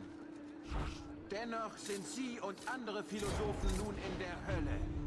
Ach, das ist der Vorsprung, hab ich nicht gesehen. Entschuldigung. Seelen etwas wert sind. Gut, der war relativ clean. Der war ja relativ clean. Ihr scheint ihn unter Kontrolle zu haben.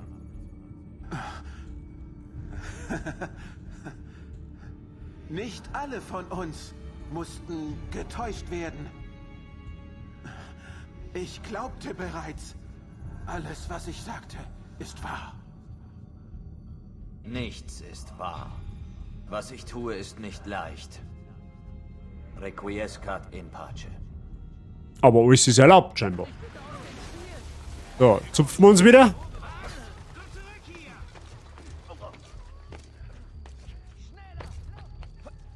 Wie gesagt, der war ja jetzt tatsächlich relativ clean. Ja? Geht cleaner, aber mei.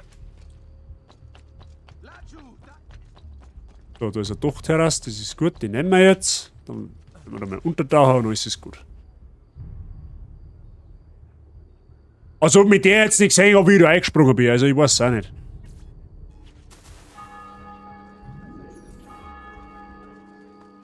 Das wäre noch oben im Meer. Das wäre noch oben im Meer. Aber ist ja recht. So, werden wir wieder anonym nehmen wir mal, oder? Gut, dann haben wir jetzt auf der Seite schon mal alle beseitigt. So, jetzt müssen wir mal schauen. Kann man jetzt eigentlich über den Weg gehen, so ein und dann einfach noch. Ja, genau. Wo man einfach so AZ. Gehen wir da her, dann da um, dann der Vierer und dann eine Reihe um. Das bringen wir hin. Hoffe. Gut, das ist der da hinten. Die Hand zum Glück nicht so weit voneinander auseinander. Sprintsprung. Auf das Sprungbrett sprinten, um es zu nutzen und zum... okay. Hätte ich wahrscheinlich vorher so machen sollen.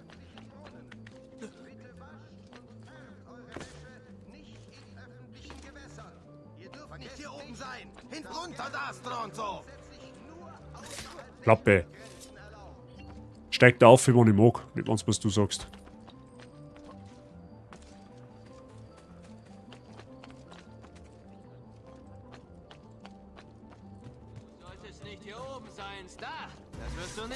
Soll ich nicht? Bin ich aber. Kann auch nicht ändern. Gehen wir noch mit dem Planschen. Ah, rum ist Ziel, okay.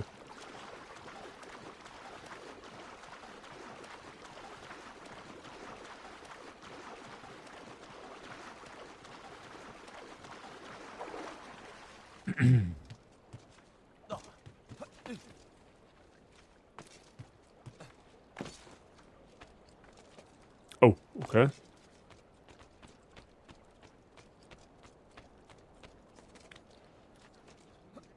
Ich glaube, da haben wir sogar einen Wolpe drauf an der Stelle, wenn mich nicht alles täuscht.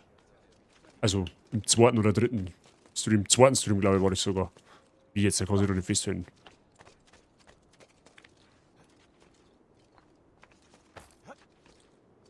Na gut. Sichert diese Kisten. Wir können nicht erlauben, dass der Inhalt in falsche Hände gerät. Scheiße, hätte man vielleicht Wurfmesser kaufen sollen. Gut, mal beim nächsten Kill. Ungesehen an Bord des Schiffes gelangen und dem Treiben des Händlers ein Ende setzen. Haufenmeister. Der Marvenmeister. Mal sehen, wie hart die Unbelehrbaren sind, wenn sie nichts mehr zu Okay. Strategie, ich hab keinen Plan. Wird gefühlt überall alles überwacht. Am liebsten war... Moment, damit kann man den von dem... Nein, können wir nicht. Vom Osten aus können wir nicht umbringen. Aber können wir den vielleicht... Ist halt so spaßig. Na gut, der da Rundenstaxel der Lohr umeinander, der ist ja nicht das Problem. Da kommst du nicht ungesehen hin, wie soll denn das funktionieren? Hat da mehrere? Nein, die haben nur zu zweit. Ja. Gleichheit und Gerechtigkeit. Wir müssen nur noch die Fesseln der Vergangenheit abwerfen. Der war relativ easy. Den Herrn als unseren Retter und wahren Führer anerkennen. Okay. Haben da noch mehr?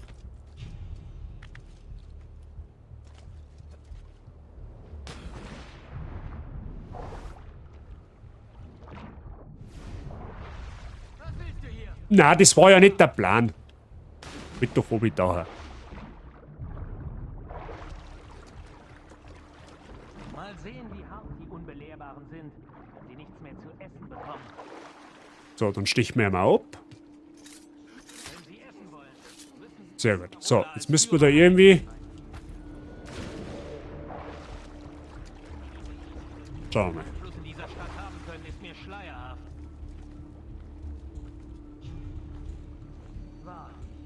Ich sah sie als Schutzherrn an. Aber das Ja toll, und jetzt sage ich nichts. der Prophet meine Augen öffnet.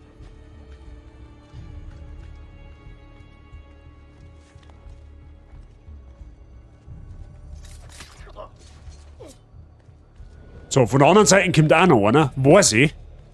Also der stolpert halb über Skiwabe, aber gut. Das ist der da, wo da noch kommt.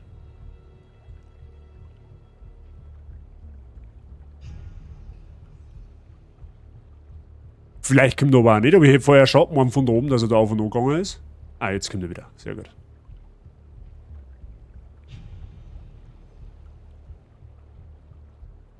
Gut, er kommt nicht. Es ist jetzt schlecht, dass der da nicht kommt. Der geht auch auf und an.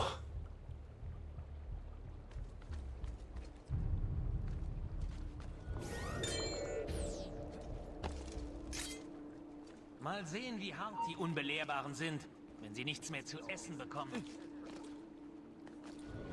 Mal ein wenig baiten, den Typen. Ich habe ihn verloren. Scheiße. Die noch irgendeinen Einfluss in dieser Stadt haben können, ist mir schleierhaft. Wahrlich, ich sah sie als Schutzherrn an. Aber das war bevor der Prophet meiner... So, jetzt können wir den baiten. Der geht nämlich jetzt normal... Ha! Geht er gerade nicht daher. Wird er da nicht gebaitet. Schade eigentlich. Aber gut, das Problem waren jetzt eigentlich eh nur die zwei. Das ist einfach nur warten, bis die beiden nach unten gehen und dann kann ich den eigentlich abstechen. Brüderlichkeit, Gleichheit und Gerechtigkeit. Wir müssen nur noch die... Easy.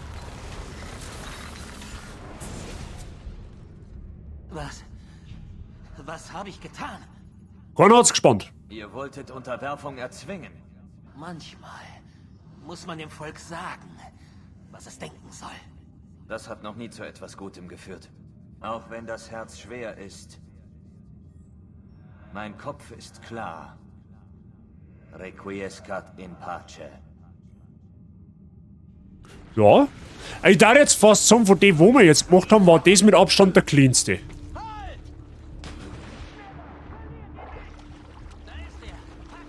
Versuchen wir zum Schwimmen mit deiner Rüstung. Aua.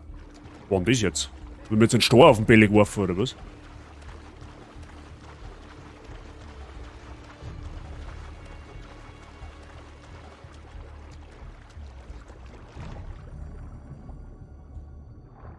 Tauchen wir einfach mal runter und schauen wir mal anonym. Sehr gut.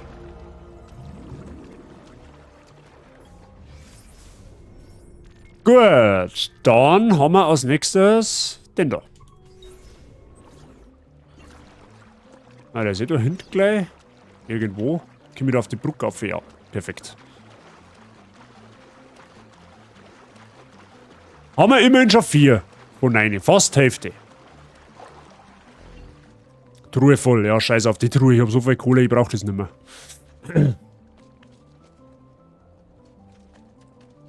Nicht der zurückhaltende Typ, wie?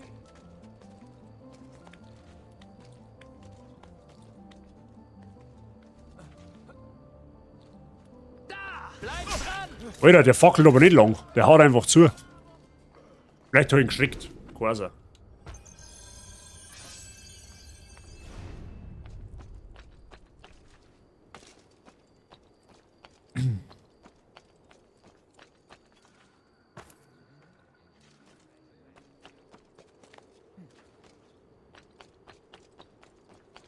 So.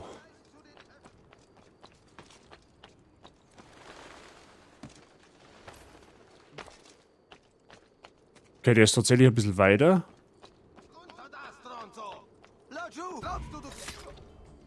Gut, abgesehen davon, ich stich halt einfach auch gleich zu, gell? Ich fackel halt auch nicht lang.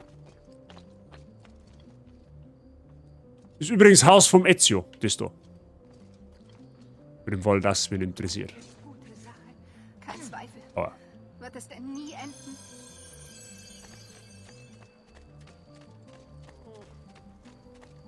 Gut, da in dem Bezirk scheint aber tatsächlich kein Bürgerkrieg nicht zum sein. Das ist nur auf der Enternseite.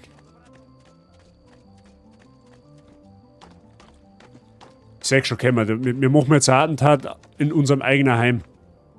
Oder in unserem einzigen Zuhause, sagen wir so.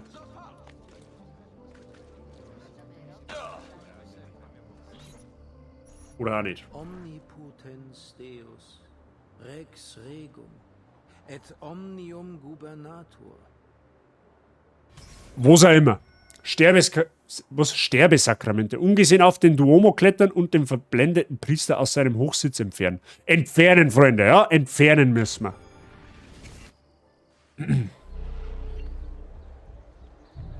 Und ich soll da ungesehen auf. Ja, wenn sonst nichts ist.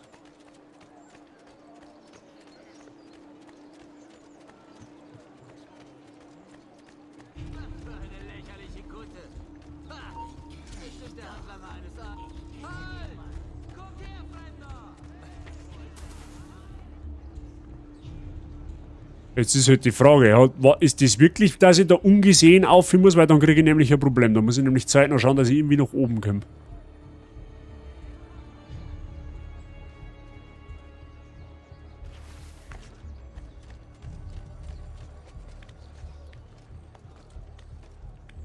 Schauen wir mal.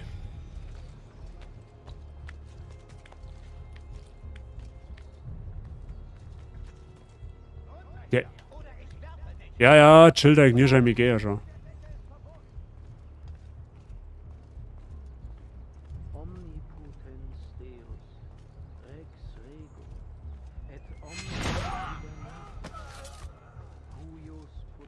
Was ist schon?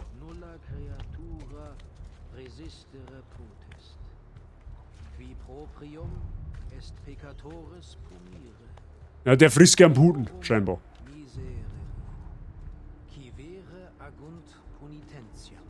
Ah, da geht's nach oben, sehr gut. Jetzt müssen wir erst damit umgekommen.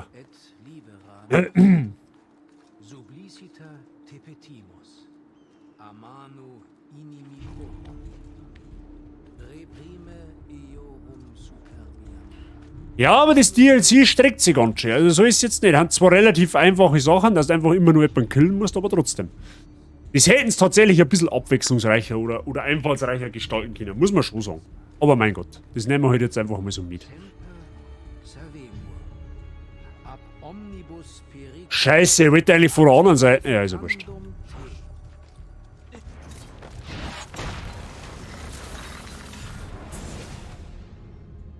Ich dachte, er verkündete das Wort Gottes. Ich fürchte, seine Predigt ist nur Lüge. Ich führte meine Herde in die Irre. Ich wollte doch nur glauben. Das wollen wir alle. Ich beende nur die Arbeit meines Vaters. Requiescat in pace. In pace. Requiescat in pace. Ja, war auch clean. Unerwarteterweise. Jetzt haben wir schon 5. Jetzt sind es nur noch 4, Freunde. Gleich haben wir es. Dauert eben nicht mehr lang. Gut, jetzt ist es eigentlich wurscht, von welcher Richtung dass ich gehe. Ich kann jetzt den da hinten nehmen oder auch den. Aber machen wir einfach da weiter. So, komme jetzt ich da oben ohne zum Sterben. Bitte, ist da irgendwo eine Heilung? Da unten ist eine Heilung. Ja, I'm dead. Warum er jetzt da keinen Todessprung nicht macht, weiß ich nicht. Wurscht, aber so geht's schließlich auch schnell nach unten.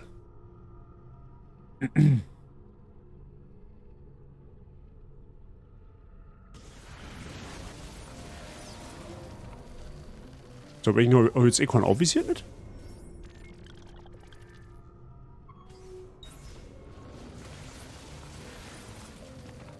Okay.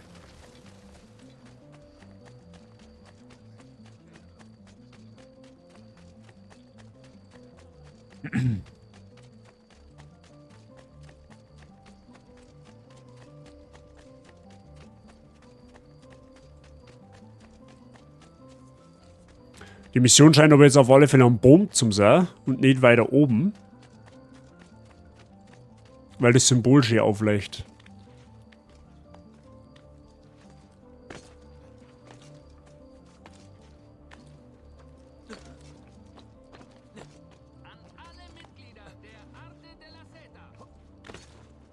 So.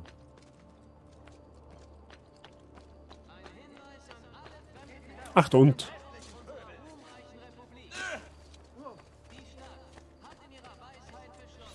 Ihr dürft unsere Arbeit nicht stören. Florenz ist krank.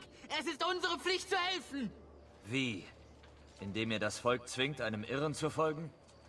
Es ist unklug, die Mächtigen herauszufordern. Ja. Nun, die werden bald abgesetzt. Nein, ihr bekommt mich nicht. Savonarola wird von eurem Verrat erfahren. Wache! Wache! Aha, den müssen wir also verfolgen.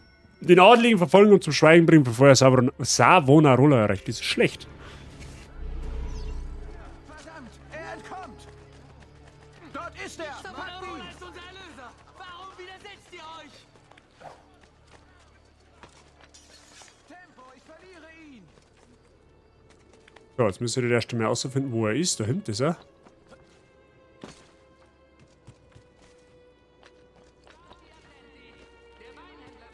Erster Abstecher, dann Frung. Genauso.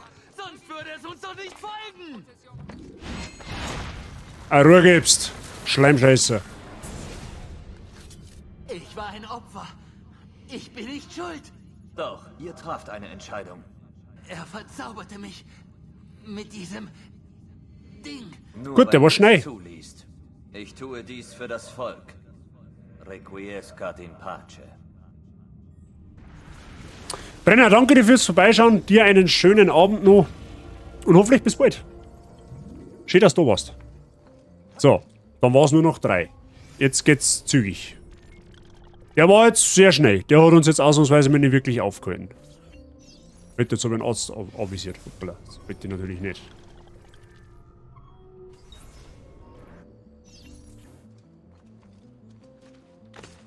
So. Ja, das speichern wir schon fertig heute, Freunde. Da brauchen wir uns, glaube ich, nicht runter. Das bringen wir einmal halt fertig. Außer es gibt da nochmal irgendwas Unvorhergesehenes, was man noch spielen muss, was sie ewig zirkt, dann wären wir nicht fertig. Aber davon gehe ich jetzt echt nicht mehr aus. Also nach dem DLC-Geblödel da kommt dann normalerweise, sollte die letzte Mission kommen. Die in Rom, tatsächlich. Was die zweitgeilste Mission in dem Spiel ist eigentlich.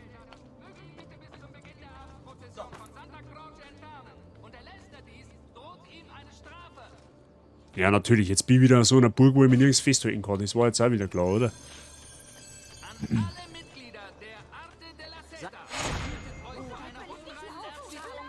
Extra Fleiß. Einfach extra Fleiß.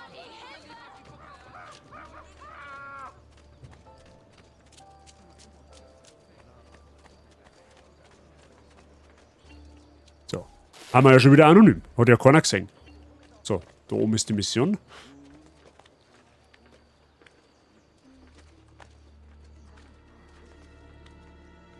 Aha, direkt hinter der Woche, lol. Der Befehl ist einfach. Bewacht diese Felder und passt auf, dass diesen Heubündeln nichts passiert. Hört sich vielleicht einfach an. Es ist aber eine sehr wichtige Aufgabe. Warum liegt da Stroh? Frag ich mich.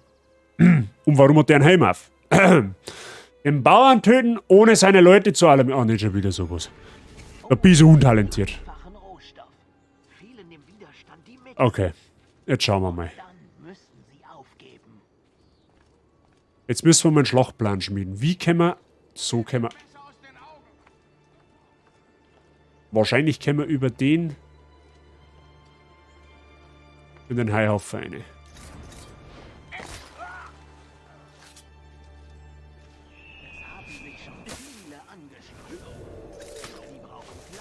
Okay.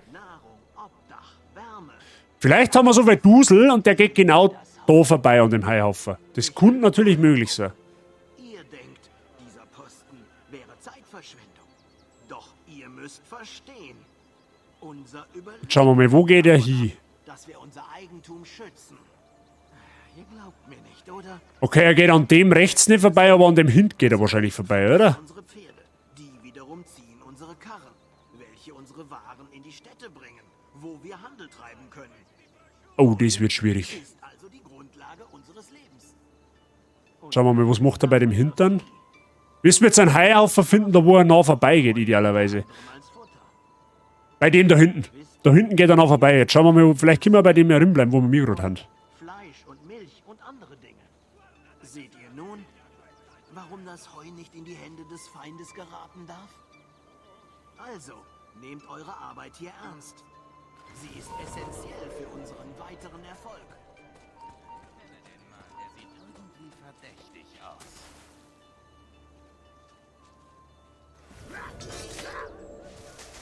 Okay. Mein Glück war, dass die sofort wieder unauffällig werden, die Wachen. Wo ist jetzt mein Ziel? Ach, wandert der jetzt weiter? Ist das dein Scheiß Ernst, oder was? Der dreht aber da vorne garantiert um.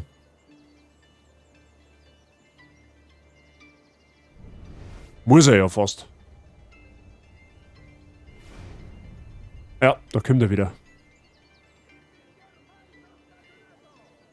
Die gehen aber auch immer im Zweiertrupp, die Idioten. Sind doch nicht so blöd, machen wir.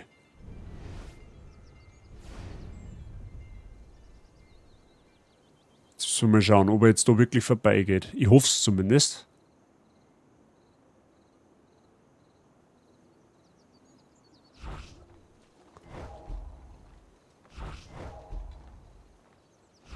Natürlich geht er jetzt nicht vorbei. Aber jetzt pass so wacht.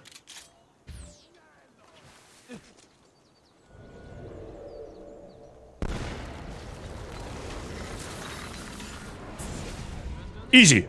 Ihr würdet euer eigenes Volk verhungern lassen. Und wofür? Zu lange ertrug ich die Beleidigungen. Sie schimpften mich einfach von niederem Stand.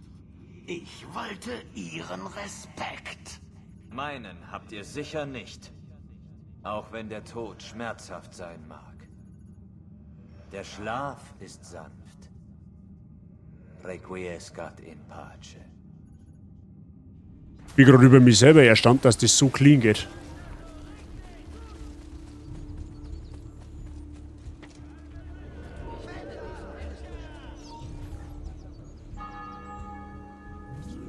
Jetzt ist er vor mir so einfach anonym zum werden.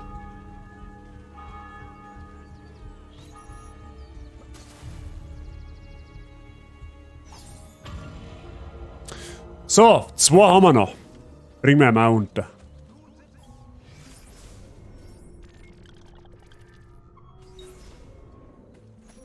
Gleich haben wir es.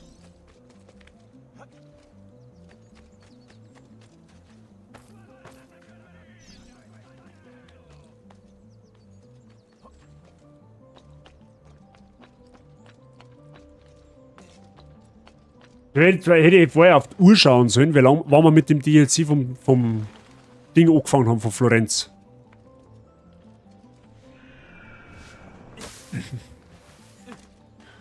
Weil ich glaube, dass wir schon eine gute 3-4 Stunden dranhängen jetzt hat.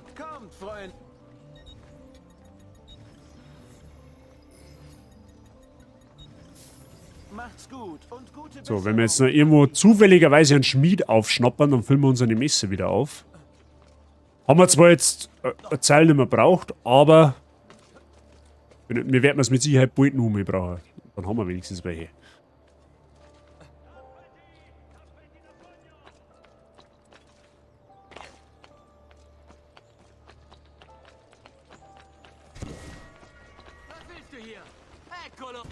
Ich sehe ihn nicht.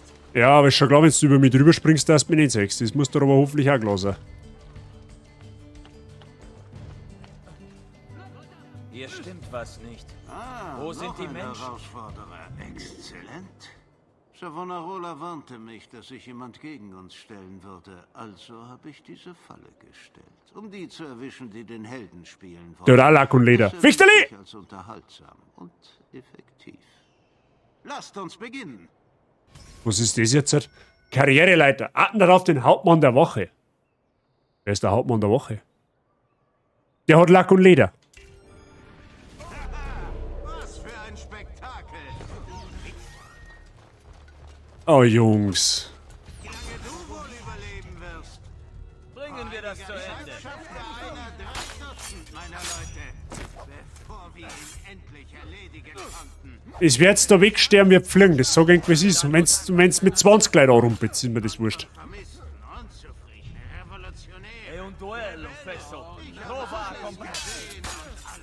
Weil ich habe ein dreckiges Fleisch vermissen. Mehr fleischig ist mir ja gut.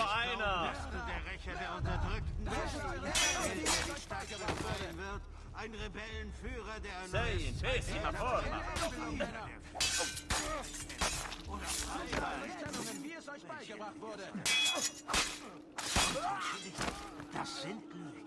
Egal was Worauf ihr sagt, ihr seid alle aus demselben Grund hier. Derselbe egoistische Grund. Ihr sucht etwas. Gar keinen Scheiß habt ihr. Auszeichnung, Ruhm. Entweder körperliche oder geistige Belohnung. Oder beides. Was willst du also? Ist es Bestätigung? Oder vielleicht Buße? So, die andere Kugel, die heben wir jetzt vorsichtshalber nur mal auf. Keine Ausdauer. Ihr solltet mehr üben. Dafür habe ich Spielzeug, als Fleischermesser, meinst du?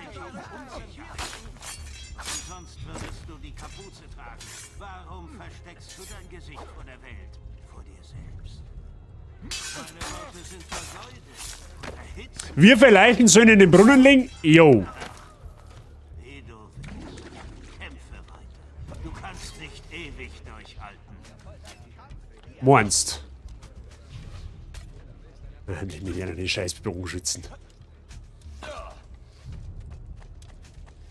Na, geht die Lotte auf.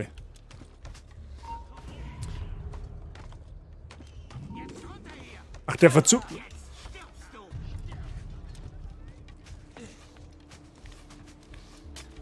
Boah, Alter, die scheiß Bogenschützen.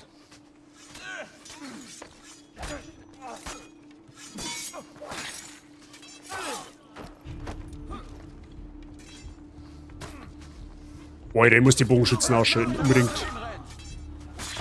Ich muss die Bogenschützen ausschalten.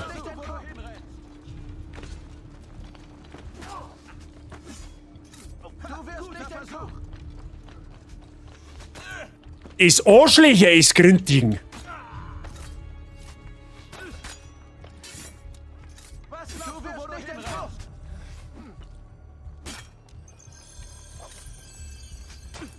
Boah.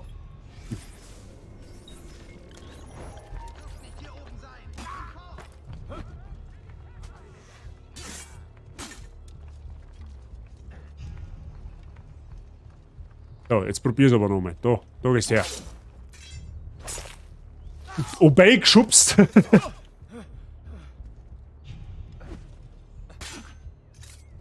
So. Wo ist jetzt das Arschloch?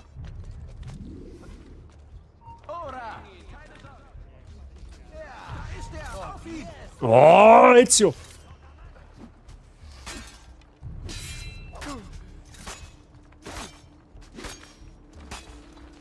Da haben's den, was hat der Lachsuffer oder was?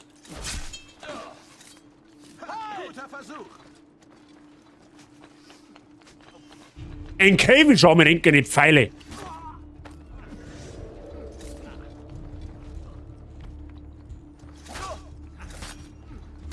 Boah, Alter. Boah. Was haben... Alter, was ist mit denen verkehrt? Was haben denn die... Brauche ich das Fleisch müssen, es wird nicht anders. Audio Quest.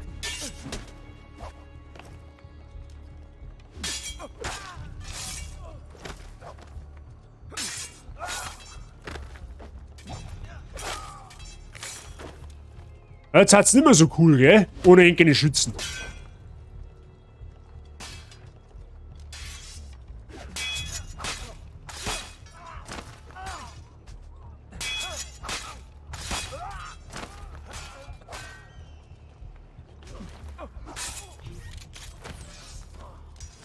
Diese Kugel gebührt dir. Gut, der hat ein wenig aufgehalten, tatsächlich. War ich denn wirklich so? So stolz? Behindert einfach! Nein. Savonarola hat euch verhext. Tat er das? Oder war ich es, der Macht kostete und berauscht wurde? Ich wünschte, ich wäre stärker gewesen. Ich auch. Es tut mir leid. Doch es gibt keinen anderen Weg. Requiescat in pace.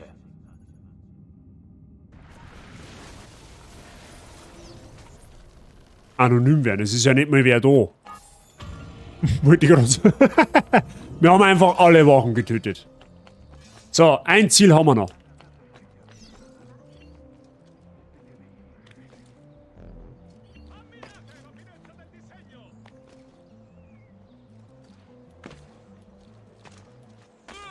So. Hauptwein Gliederanstich. So senk.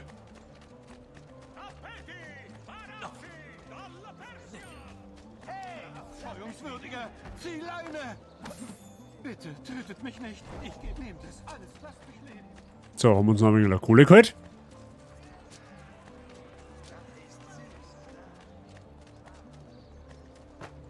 Weg da.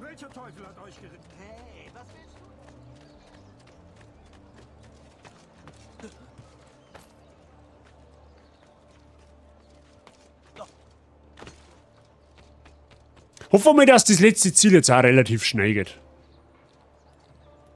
Dass wir endlich zum Hauptakt übergehen können.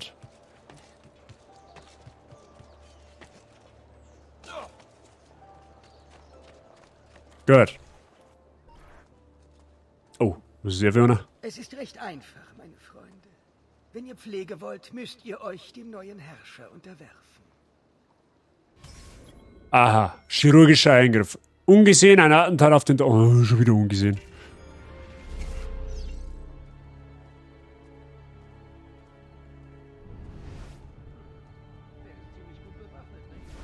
Okay. Jetzt schau, jetzt schauen wir mal da oben. Ich tippe jetzt einmal, dass da auch wieder... Ja, genau. Dass da wieder 6000 Wochen stehen. So, aber mir machen wir das jetzt eigentlich relativ einfach. Da gehen wir jetzt einfach mal außen um. Fuck, gerade jetzt habe ich keine Munition mehr. Aber gut, jetzt wurscht, jetzt schauen wir mal.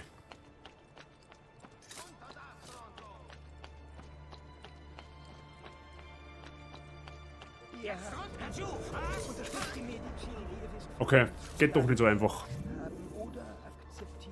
Geht doch nicht so einfach. Müssen wir nochmal schauen. Aber warte mal, man kann... Ah, jetzt pass auf, probieren wir mal etwas Konventionelles einfach. Wir tauchen einfach mal in der Menge unter.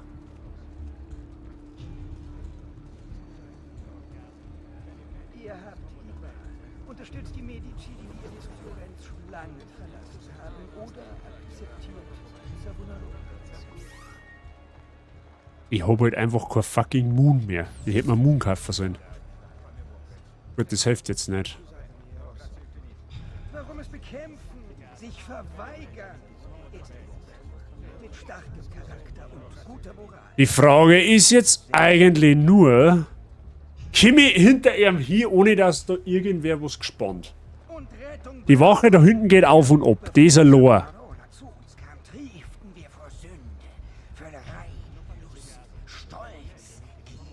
Vermutlich aber nicht.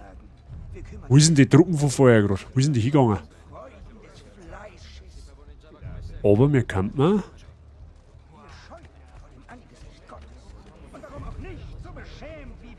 Aber über die rechte Seite kann das sogar gehört werden. Ah, die dran da einen Kreis, okay.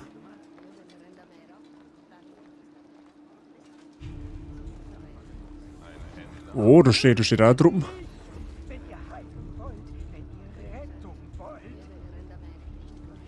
Oh, ach du Scheiße. Mei, der war so free, wenn er eine Kanonenkugel hätte, sie fix.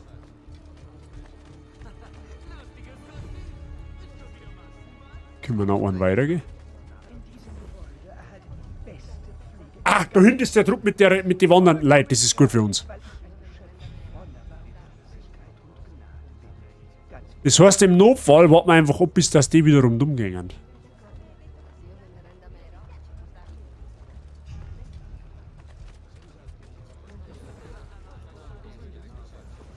Da mischen wir uns jetzt einfach drunter. Weil die gehen ja irgendwann wieder rechts retour. Muss ja fast so sein. Und dann können wir ihn einfach hops nehmen da oben. Ah, sechs ist da. Hallo, er geht's in die falsche Richtung. Wir müssen mal links. Ja, genau, links. Links. Da müssen wir lang. Können wir... Nein! Nein! Nicht! Wobei, jetzt haben wir aber schon mal dahinter. Das ist eigentlich gar nicht dumm. Jetzt darf sie nur er nicht umdrehen. Wenn sie jetzt eher umdreht... Oh.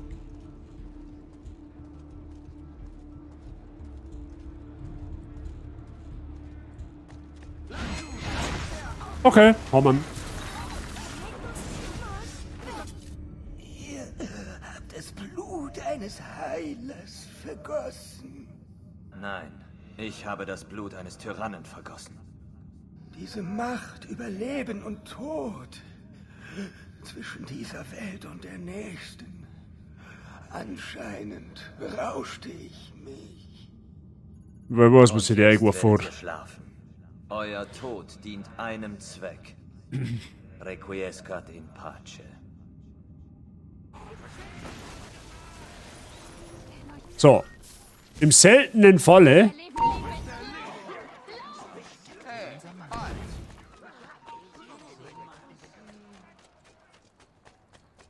Das sind nämlich dezent 4 Wochen. Nice.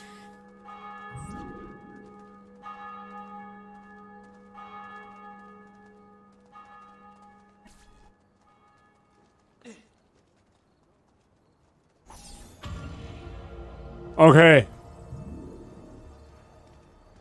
So, einen Dreck haben wir weggekehrt. Jetzt bleibt nur noch einer übrig. Und der ist jetzt wo? Wahrscheinlich da rennt. Okay. Das heißt, wenn wir jetzt noch an irgendeinen Schmied, da laufen wir an einen Schmied vorbei, jetzt bestimmt irgendwo, dann werden wir unsere Ressourcen nochmal auffallen und dann geht's ab.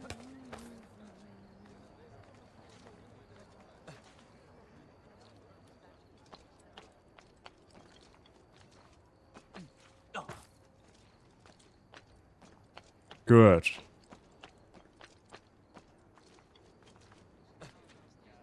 Gut, da ist ein Schneider, da ist ein Schmied. Perfekt. Nehmen wir gleich.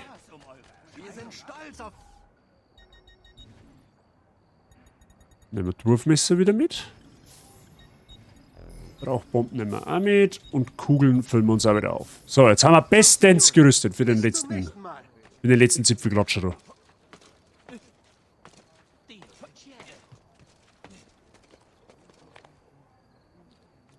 Okay.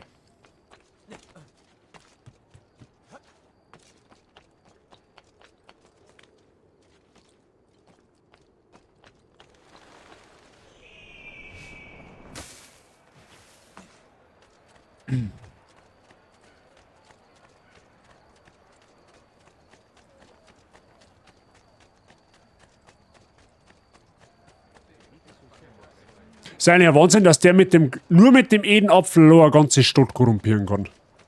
Und unseren Assassin-Kollegen einfach zuschauen und in der Nase bohren. Über 8 Jahre hinweg. Und dann komme ich daher und richte wieder alles. Sehr gut. Das Ezio-Verdienstkreuz.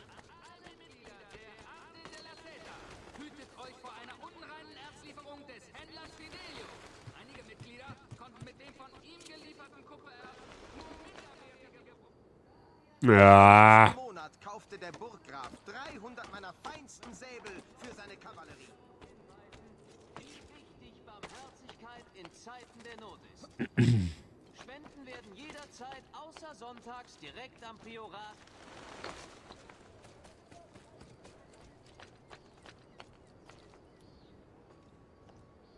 Ah, okay. Ich habe gerade geschaut, wo man da ein bisschen umkommen.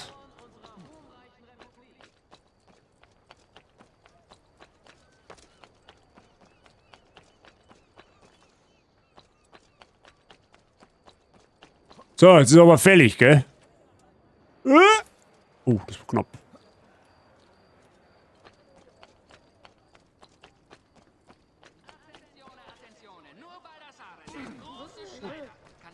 So. Zuerst kommen wir da von seiner Bude. Wo ist das aber zu viel? Gut gemacht, Ezio. Was passiert jetzt? Schau. Ruhe! Ich fordere Ruhe! Alter, was hat der für einen Akzent, bitte? Warum stört ihr mich? Ihr solltet eure Häuser reinigen. Euch selbst reinigen. Es gibt Feuer zu schüren. Gebete zu sprechen und Buße zu tun. Ihr werdet tun, was ich befehle. Ihr werdet gehorchen. Nein! Finde den Apfel, Ezio. Er kann nicht weit sein. Sind's noch den Deppen?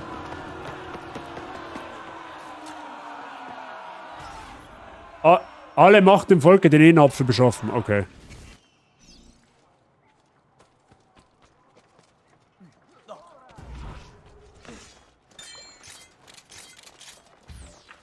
Mei!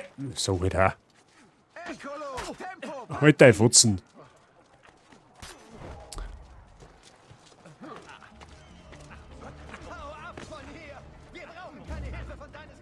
Tempo, ich verliere ihn!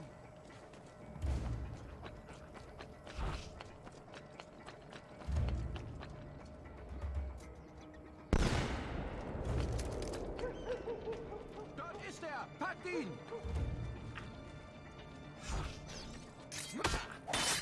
Dummer Fehler mir noch zum Renner. Da ist er! Auf ihn! Eccolo! Tempo! Packt ihn! Erinnert euch an die Ausbildung, Männer! Was davon?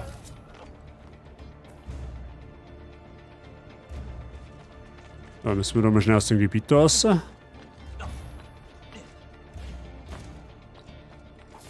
Okay. Wie, das war's jetzt, oder was? Der ganze Aufwand für das bisschen da jetzt. Okay, das war aber eine traurige Geschichte.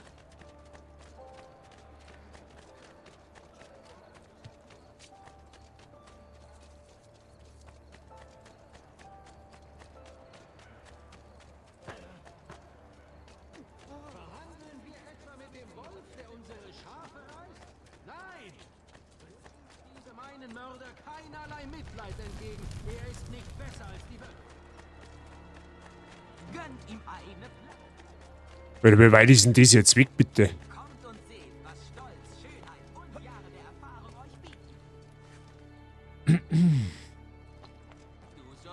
Ist das jetzt wieder auf der anderen Seite, oder was? Jetzt möcht's mir alle trollen, oder?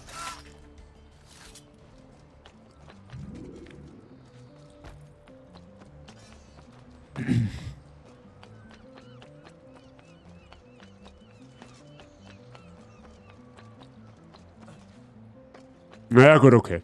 Durch die Stadt sprengen können sie uns also. Da haben sie definitiv Übungen drin.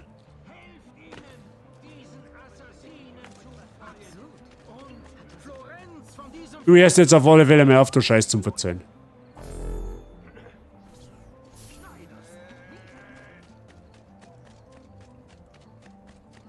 Ich mag teuer sein, aber meine Waren sind die extra nie wert.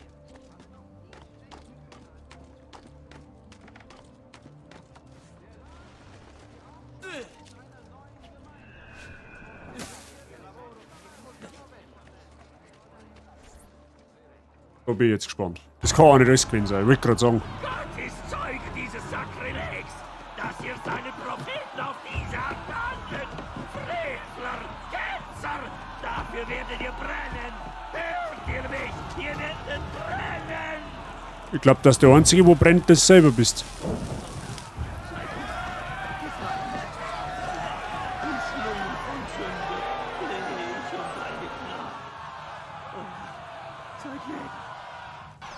Niemand verdient es, in solchem Schmerz zu sterben. Oh Mann! Ich kann niemand um Hilfe bitten.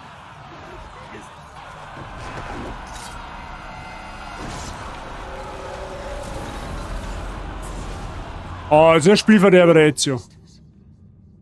Ich wusste, dass der Tag kommt. Bitte, sei gnädig. So sei es. Ja, nicht vorher. Geht nur, damit euer Gott euch richten möge. Requiescat in pace.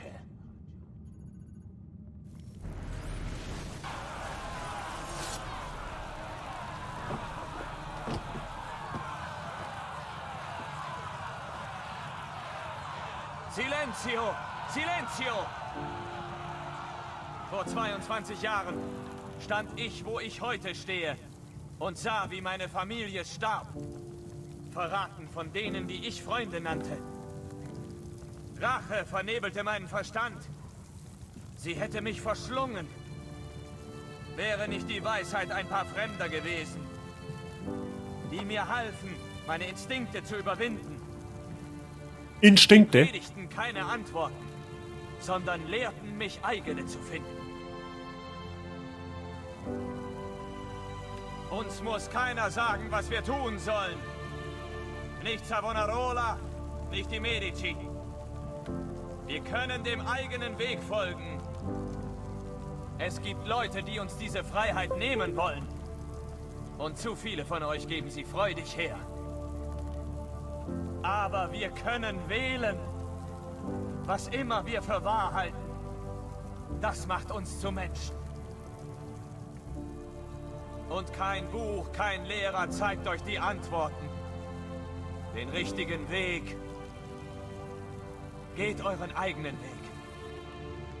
Folgt nicht mir oder sonst jemandem.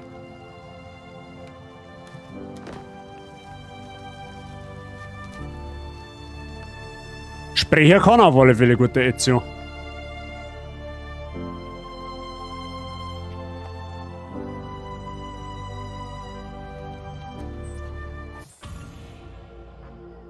Was mich irgendwie wundert, irgendwie altert keiner außer der Ezio.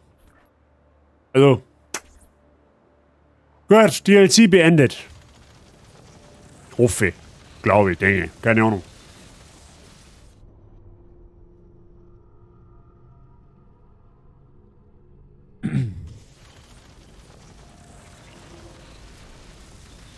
Aha, und jetzt geht's also da weiter, oder was? Codex-Seiten gefunden, 29 von 30. Mir geht jetzt ein fucking Codex-Seiten ab. Ist das dein Scheiß Ernst?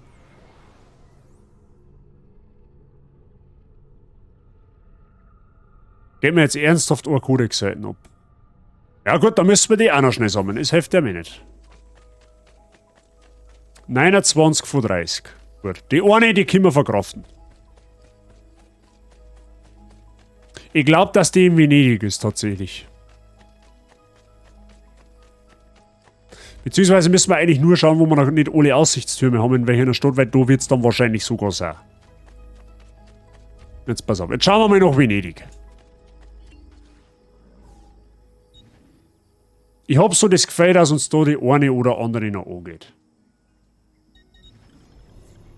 Beziehungsweise, was heißt die eine oder andere? Die eine. Gut, dass ich die immer im Laufe der Streams aber gesammelt habe, weil sonst müssten wir jetzt die ganzen Seiten sammeln. Das war richtig lästig. Da habe ich gut vorgesorgt. So, jetzt passt so gemacht. Jetzt schauen wir mal. Irgendwo wird die Seiten schon sein.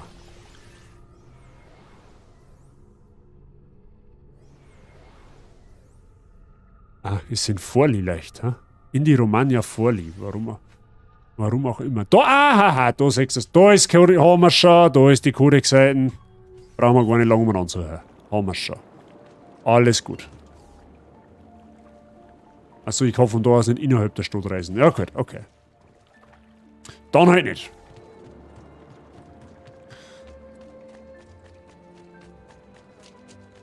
Nehmt's nochmal in Ruhe die Atmosphäre von Venedig mit. Das ist das letzte Mal, dass wir uns in der Stadt jetzt aufhalten. Wir werden nicht hierher zurückkehren.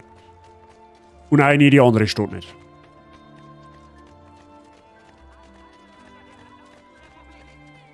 Folge der gestiegenen Anzahl von Zusammenstößen und Todesfällen im Kanal Grande wurde...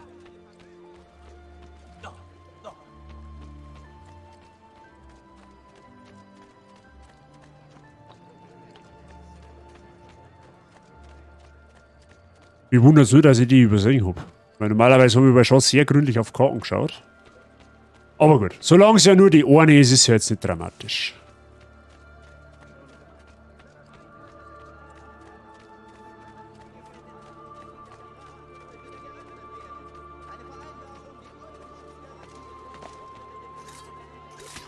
Der steht im Weg. Der steht auch im Weg.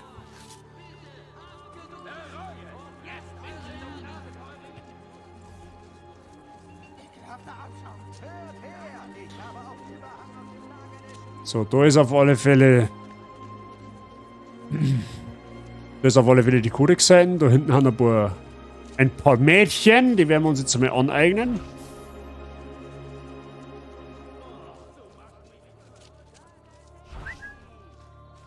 Sollen die einmal ablenken?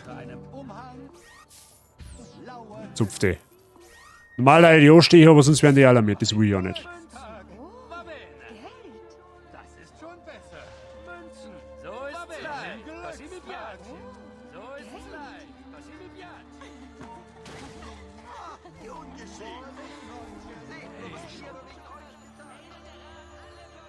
Hallo, nimmst du es du? Jetzt hat. Gut.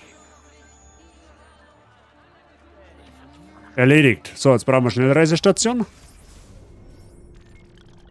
Wo ist denn die nächste? Wahrscheinlich wieder. Ah, da ist. Okay, nehmen wir die gleich.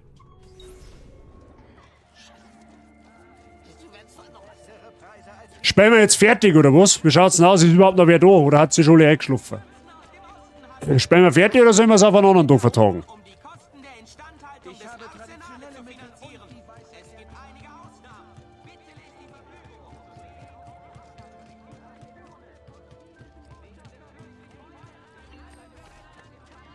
Fichteli ist noch anwesend, sehr gut. Es gilt als heilige Bürgerpflicht, diese...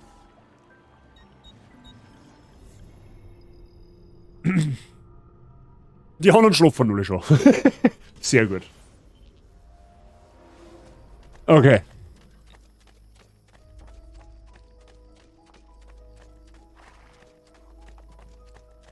Jetzt wird es erst einmal zum... Jetzt müssen wir erstmal Puzzle bauen. Ja, jetzt wird es dann lustig. Jetzt müssen wir die ganze Weg... Schlaf's fast am Stuhl, ey! Pfeift einen Kaffee, ey. Mach Sit-Ups, keine Ahnung. Oder Hampelmänner, irgendwie sowas. Das macht fit.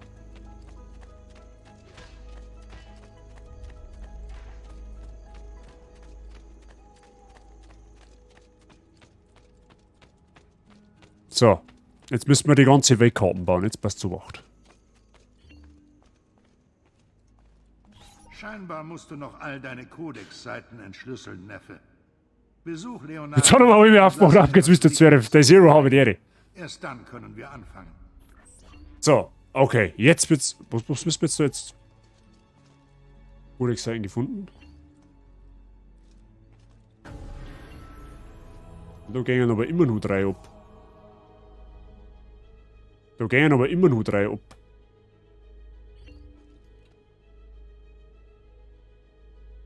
Warum gehen mir immer nur 3 ab?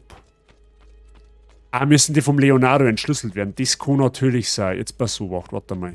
Wo steht denn der? Da ist er. Leonardo. Ezio, es ist gut, dich zu sehen. Wie kann ich dir helfen? Ah, die muss man entschlüsseln. Du hast noch eine gefunden? Wie aufregend. Ist das eine umgekehrte Cäsar-Verschiebung? Wenn ich einfach diese Buchstaben... Ich hab's. 3 Codex-Seiten entschlüsselt. Jetzt haben wir beieinander. Sehr gut. Und ein Gesundheitsquadrat kriege ich auch noch. Ja, das wird's ausreißen. Du pass auf. So.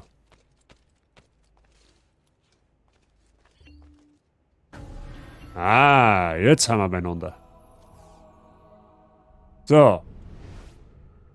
Und jetzt wird's lustig, weil jetzt müssen wir nämlich die Wegkarten bauen. Jetzt pass auf, die Eckern haben ja relativ simpel. Da kannst du ja nicht aus. So, das ergibt dann natürlich eine Linie. Also der Rand ist ja selbsterklärend.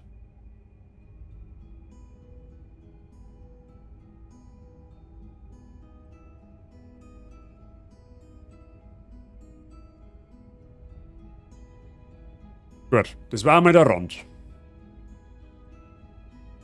So, jetzt muss das alles... Jetzt kommt da Droh.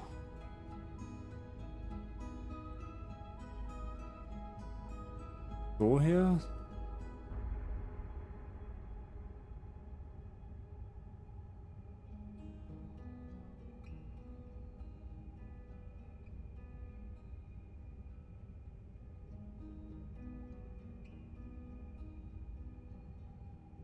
Der volle Wille da oben. Jetzt passiert. Nice! Haben wir schon.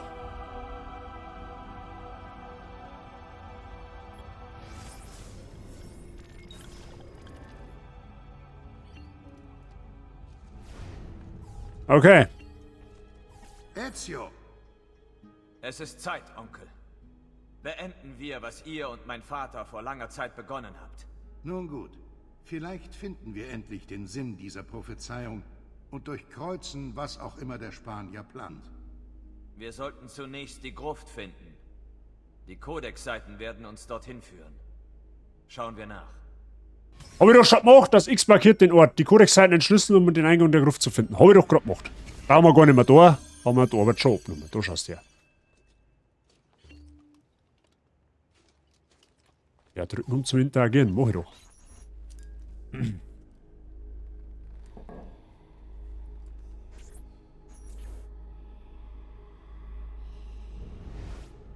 Es ist eine Karte der gesamten Welt.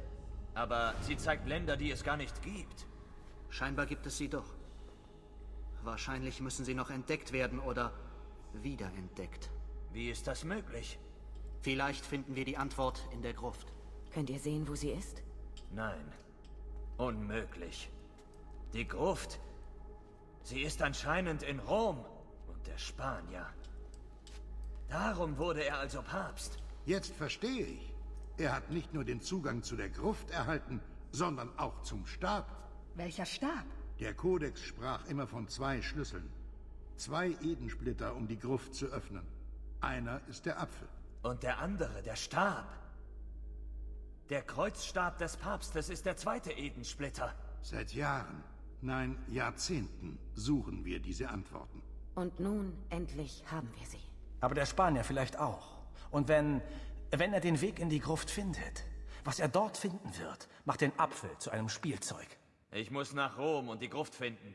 Und was macht der Rest? Wir tun, was wir am besten können. Unruhe in der Stadt schüren, damit ihr frei seid, eure Suche zu beginnen. Jetzt habt ihr letzten 8 Jahre ja super hingebracht. Von wegen. Das war das erste Mal, dass uns die was helfen.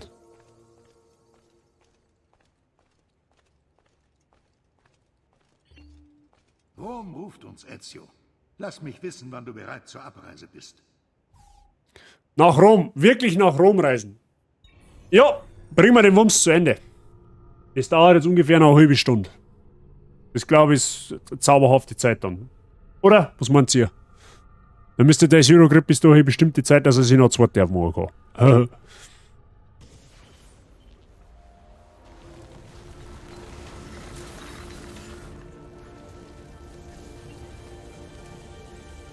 (1499)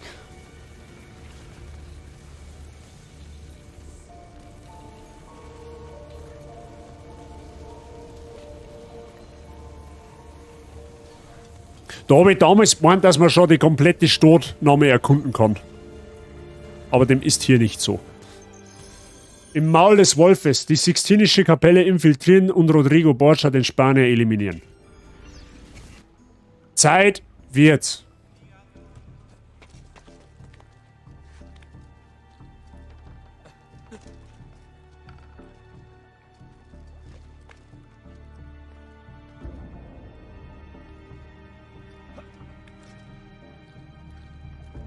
Das Gebiet ist jetzt sehr linear. Also in Rom finden wir uns dann erst im Brotherhood wieder.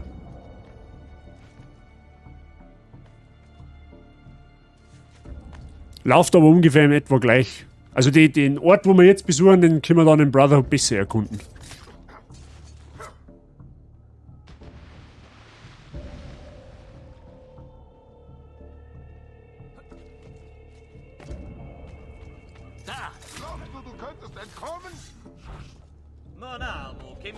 Aua.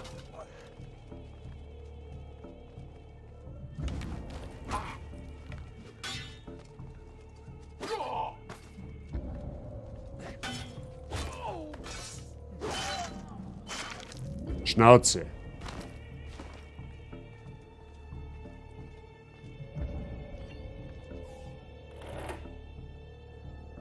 So einfach kann man die aufmachen.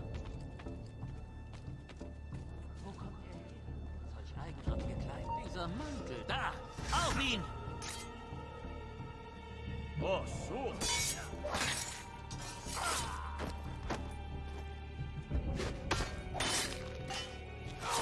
Gut, die haben sie auch hinter sich.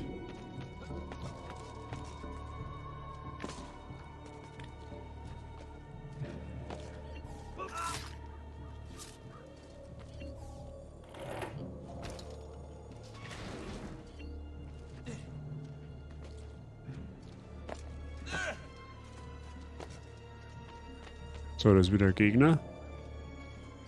Mehrere Gegner.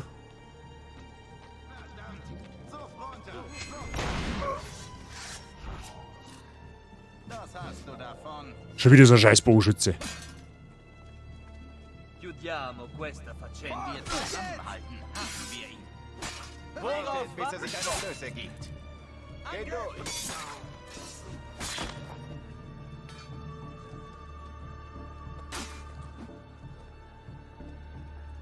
Komm, Ah, Timing versandt.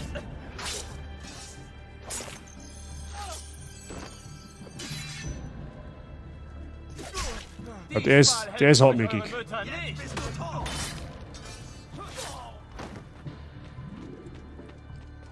Basilica di San Pietro. Sehr schön. Wie auch immer. Assassino! Assassino!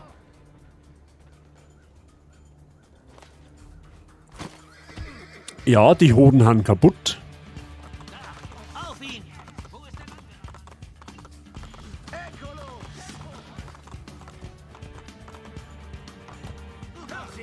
Schließt die Tore! Haltet den Eindringling!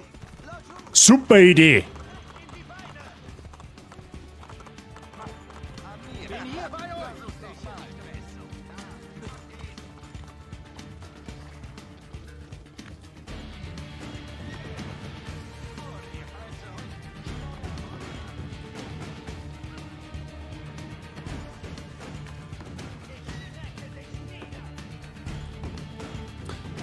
Ah, der...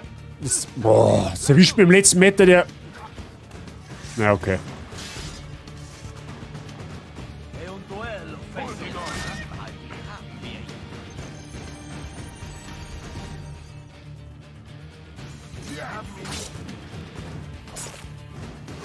Schneidet ihm den Weg ab.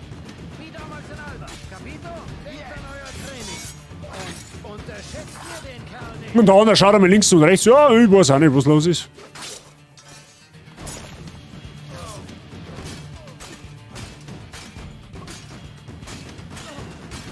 Sterben muss. Zupfte.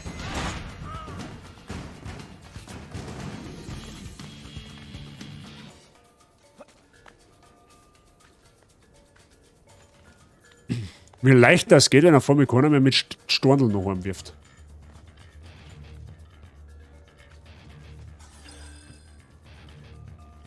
Hey, du.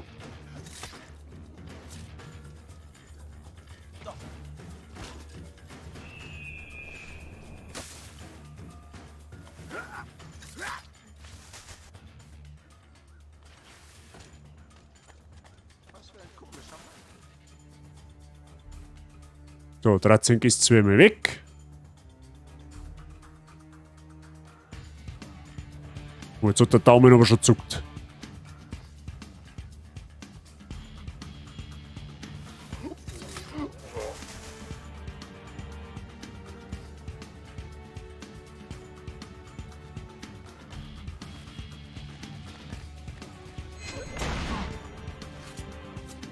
So einfach ganz.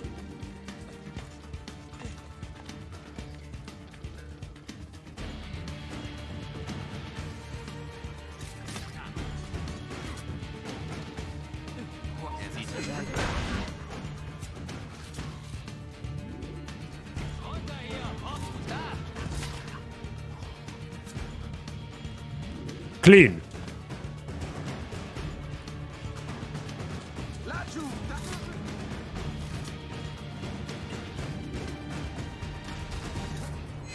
Ergreift den Bastard! Da! Macht ihm den Garaus!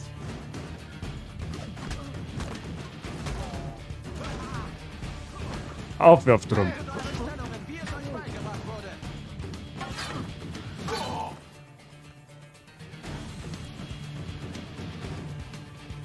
Bäh. Schon, bringen wir es schnell zu Ende. Denkt daran, was ich euch beigebracht habe. Zeig mal, was du drauf hast, Metall. Drillmänner, flankiert ihn und haltet es ein! Denkt daran, was ich euch beigebracht habe. Wartet, bis er sich eine Blöße gibt. Ja, mit deinem Hackel.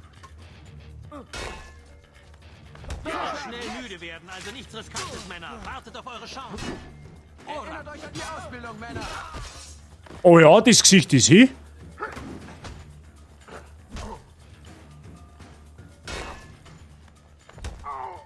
Mach schon, bringe dir schnell zu Ende.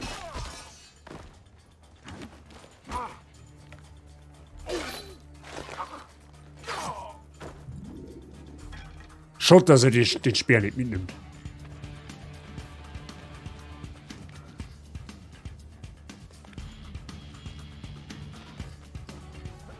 Mit das.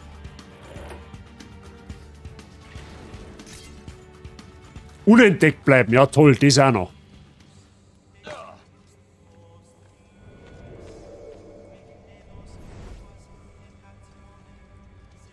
Der ist ja nie verloren, das kannst du auch vergessen. Ich geh wieder auf Zeit nach.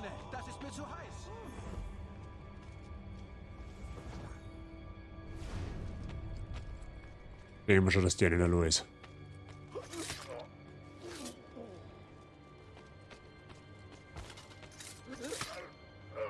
Ja gut, der war jetzt simpel.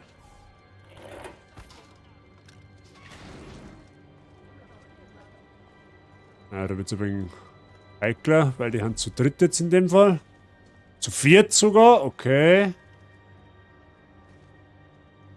Ja gut, der ist free.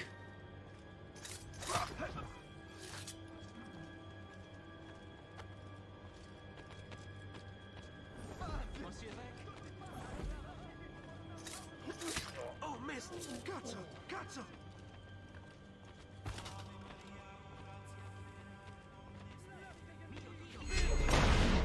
Hey, warum wird denn da entdeckt? War da noch einer?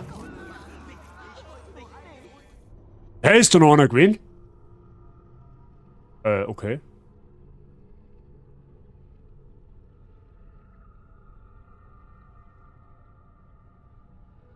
Da habe ich wohl einen übersehen.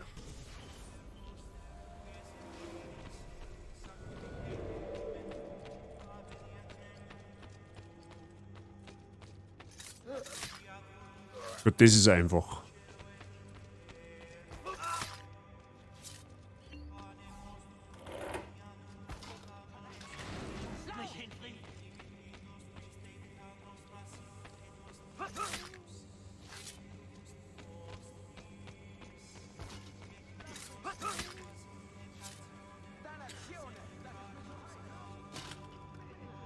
Da muss ich einen übersehen haben, geht nicht anders.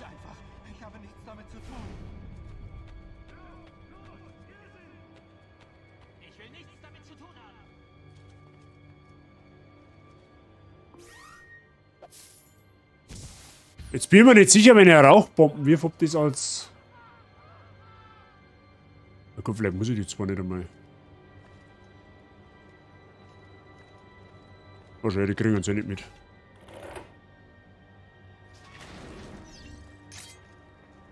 Gut, dann dürfen die zwei ausnahmsweise weiterleben. Credo in unum Deum, patrem omnipotentem, factorem coeli et terrae, visibilium omnium et invisibilium, et in unum Dominum Jesum Christum, filium Dei unigenitum. Ja, freilich, der ist dem empfohlen, aber hinten musst du sitzen und präseln darfst nicht, du Arschloch, du. Deum de Deo, lumen de lumine, Deum verum de Deo vero, genitum non factum consubstantialem patri, terquem omnia facta sunt, wie propter nos homines et propter nostrum salutem descendit de coelis. Das ist dieser geschwollener Idiot, hä? Ist de Spiritu Sancto ex Maria Virgine, et homo... Et homo, genau, et homo, das war Stichwort.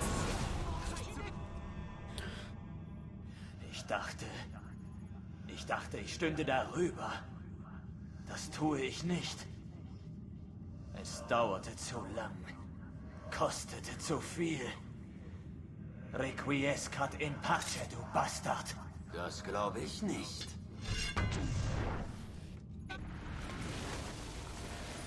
Endkampf, Freunde.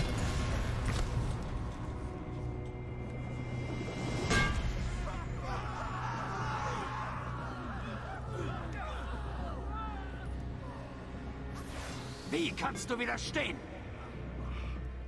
Aha. Nett von dir, mir den Apfel zu bringen.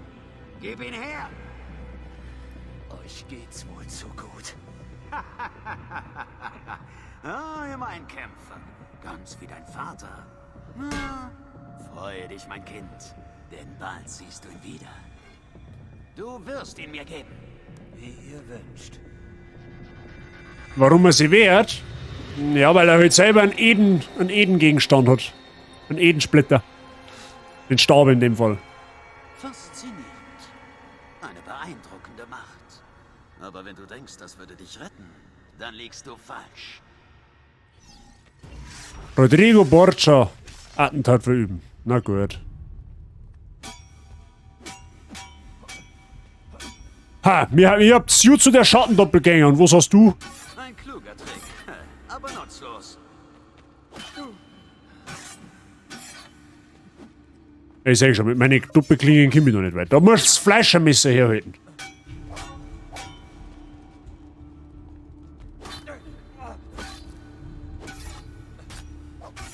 Ja, fürchte mich nur.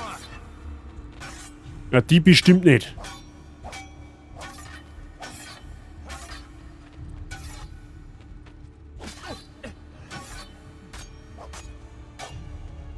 Der hat weil ganz schön viel Leben, der Bursch. Ich strecke dich nieder, Assassine.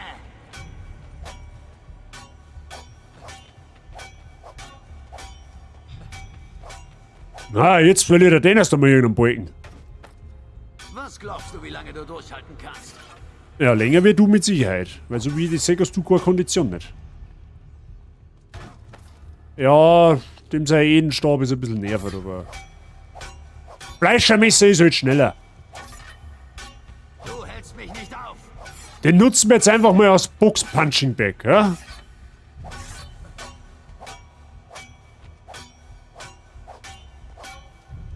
Was ist denn eigentlich Phase, wenn ich das mache?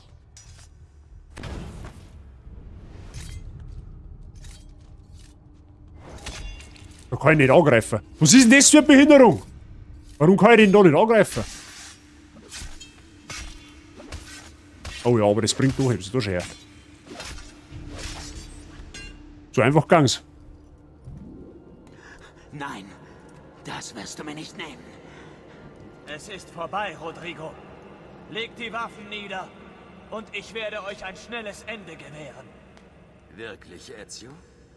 Und wenn es andersherum wäre, würdest du so schnell aufgeben? Finden wir es doch raus.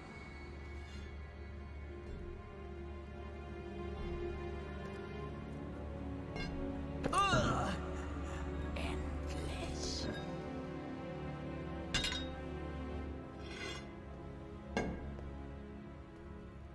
Und jetzt zurück zu dir.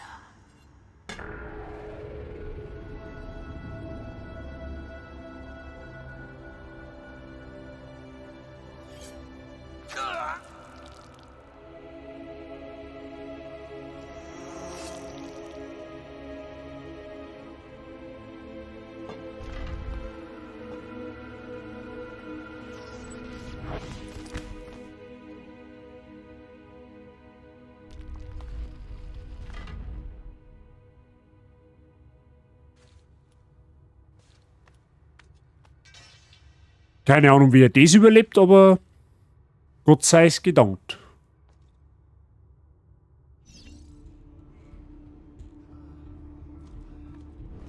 Ja, den Geheimgang finden ist ja jetzt sonderlich unschwer. Ja?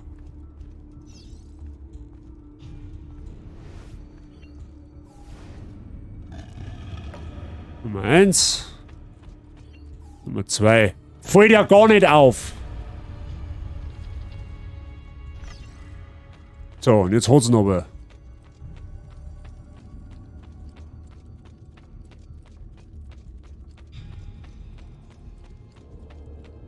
Was ist das für ein Ort?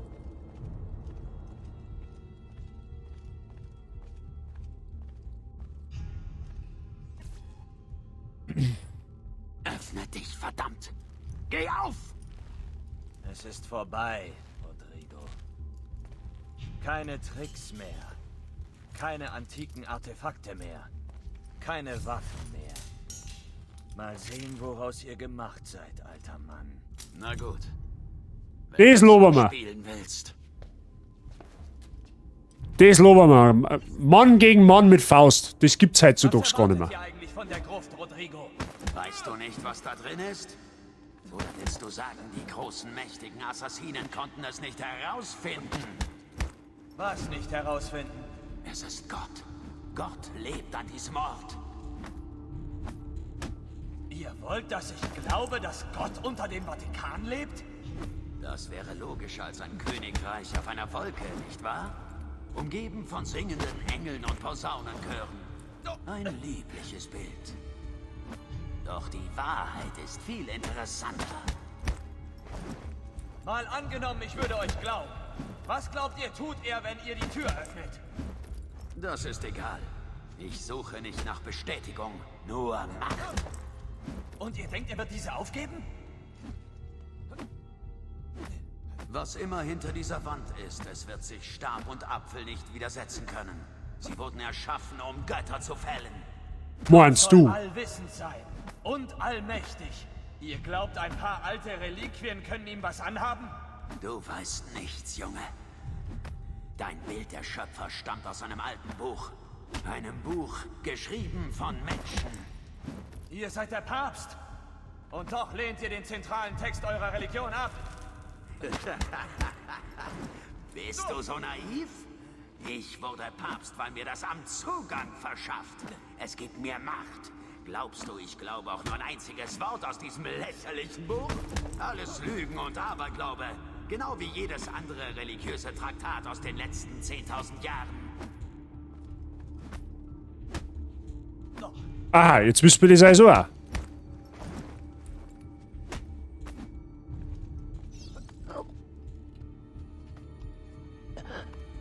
Ja, los mir die Luft aus.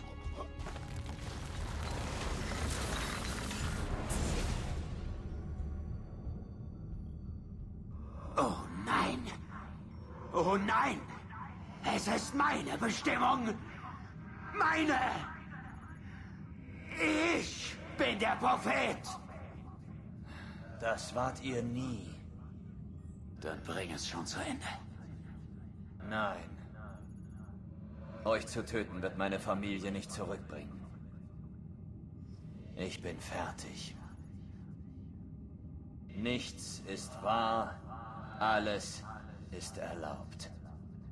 Requiescat in pace. Ja, wie wir später erfahren, war das wie gescheiter, wenn er hätten umgebracht. Als die Frage kommt, ja, der bleibt am Leben.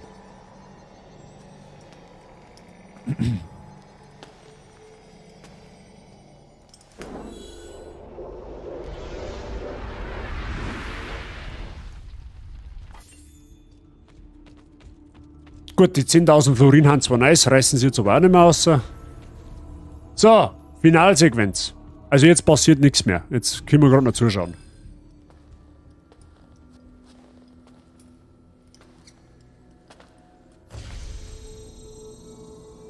Sei gegrüßt, Prophet. Es ist gut, dass du kommst. Zeig es uns. Wir sind dankbar.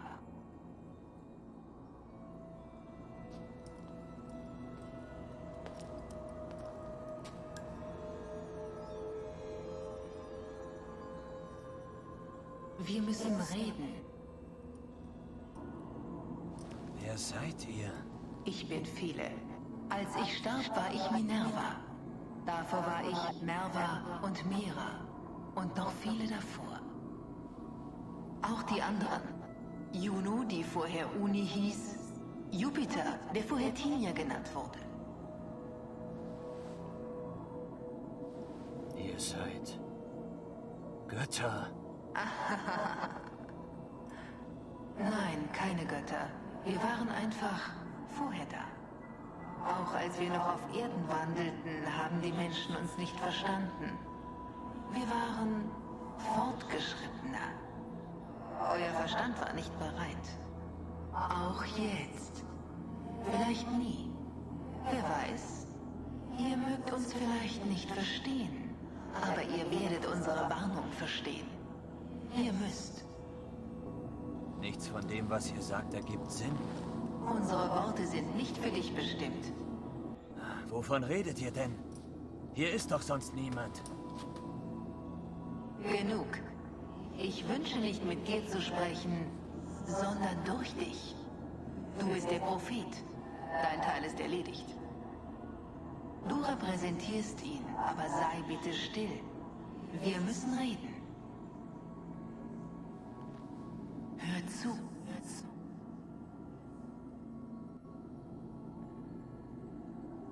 Als wir noch fleischlich waren und unsere Heimat intakt, verrieten uns die Menschen.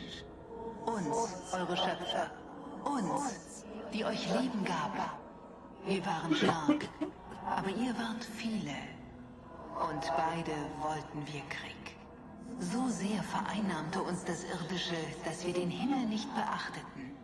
Und als wir es taten, brannte die Welt, bis nichts außer Asche verblieb. Dann und dort hätte es enden sollen. Aber wir erschufen euch nach unserem Bilde. Wir schufen euch, um zu leben. Und das taten wir. Wir waren wenige. Von euch und von uns. Es forderte Opfer, Stärke und Hingabe. Doch wir erneuerten.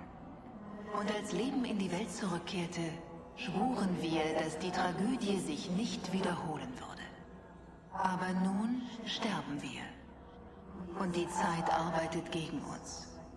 Aus Wahrheit wurde Mythos und Legende. Was wir erschufen, missverstanden. Lass meine Worte die Botschaft konservieren und unseren Verlust aufzeichnen. Aber lass meine Worte auch Hoffnung bringen. Suche nach den anderen Tempeln, erbaut von denen, die sich vom Krieg abwenden konnten. Ihr Werk beschützte uns, rettete uns vor dem Feuer. Wenn du sie findest, wenn du ihre Arbeit rettest, dann vielleicht auch diese Welt. Doch schnell, die Zeit wird knapp. Wappne dich gegen das Kreuz. So viele werden sich dir in den Weg stellen. Ah ja. Ich habe das bis heute nicht ganz genau verstanden, was uns die eigentlich so möchte. Also unterm Strich geht die Welt unter, aber okay. Wir verlassen diese Welt nun. Wir alle. Wir können nichts mehr tun. Nun liegt es an dir, Desmond. Was? Wer ist Desmond? Ich verstehe nicht. Bitte wartet. Ich habe so viele Fragen. Da ich auch nur Bahnhof verstehe.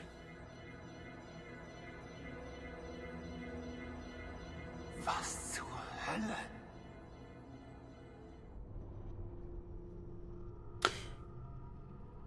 Ja, fertig. Soweit zum Thema Assassin's Creed 2. Nice. Haben wir sogar vor Avey fertig gewünscht, ja? Habe ich zeitlich ganz gut angeschätzt. Ist sie super ausgegangen. Für mich Assassin's Creed 2 immer noch der stärkste Teil, was Storytelling angeht. Eigentlich auch von der Atmosphäre. Sind nur etwa 10 Minuten bis meine ganze Ausrüstung. Oh, da geht's noch weiter. Entschuldigung. Desmond! Ja. Haben wir noch kurz. Stimmt, da kommt noch was ganz was Du Kurzes. und Rebecca müsst hier drin alles zusammenpacken und in den Truck laden. Du und ich kümmern uns um die Templer. Sie sind hier? War nur eine Frage der Zeit, bis Sie uns finden. Ganz ehrlich, es wundert mich, dass Sie so lange brauchten. Gehen wir. Das ist mehr oder weniger der Rausschmeißer jetzt, was da jetzt passiert. Das ist jetzt nichts Tragisches mehr. Können wir jetzt noch ein paar Templer setzen? Wir hauen ja ab und dann? Es gibt noch einen Unterschlupf, wir kriegen Besuch. Das hat's gleich. Der Truck ist gleich vor uns. Für mich ist halt, also, dass wir gleich mal mit dem Epilog, sage ich mal, mehr oder weniger beginnen, das ist für mich eigentlich storytechnisch der stärkste Teil. Freudige Überraschung. Und ich dachte, ich müsste noch mehr Männer an Sie vergeuden. Schön, dass Sie mir den Ärger sparen. Was wollen Sie, Vidic? Dass Sie nach Hause kommen. Wir vermissen Sie. Wir haben noch so viel Arbeit gemeinsam. Das wird nicht passieren. Dass Sie mich aber auch immer wieder enttäuschen müssen, Miss Stirner. Ich habe Ihr Leben gerettet. Erinnern Sie sich? Und so danken Sie es mir. Sie retteten mich, damit Sie weiter Experimente mit Menschen machen, ihre Leben zerstören konnten. Und wofür? Oh, das Argument. Soweit ich weiß, waren Sie dabei. Neben mir. Die ganze Zeit über. Das Blut klebt an ihren Händen, genauso wie an meinen. Du musst ihn stoppen. Bin dabei. Das Einzige, was die Nachfolgeteile tatsächlich, also sprich Brotherhood und Revelations dann später tatsächlich besser machen, ist ein bisschen das Kampfsystem. Da setzen sie noch mehr Schippe drauf. Aber rein von der Story her finde ich den zweiten Teil am stärksten, tatsächlich. Von der Atmosphäre her, von den Orten, die du besuchst, ist der zweite schon ziemlich geil gemacht. Weil beim nächsten, also bei Brotherhood, da ist dann tatsächlich ja so, da haben wir permanent in Rom, da macht man nur kleinere Abstecher in andere Orte, das sind sozusagen mehr oder weniger dann die Dungeons, die wo man dann in Brotherhood hat. Aber sonst ist für mich der zweite eigentlich, ja, eigentlich bis heute fast unerreicht, was Assassin's Creed angeht.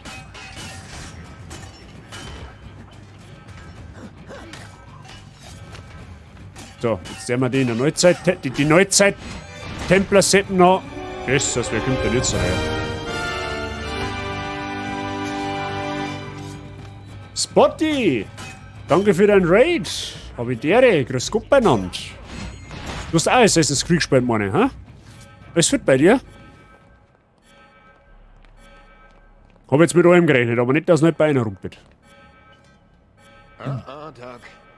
Jetzt gibt's nur noch Sie und mich. Genießen Sie den Sieg, Mr. Miles.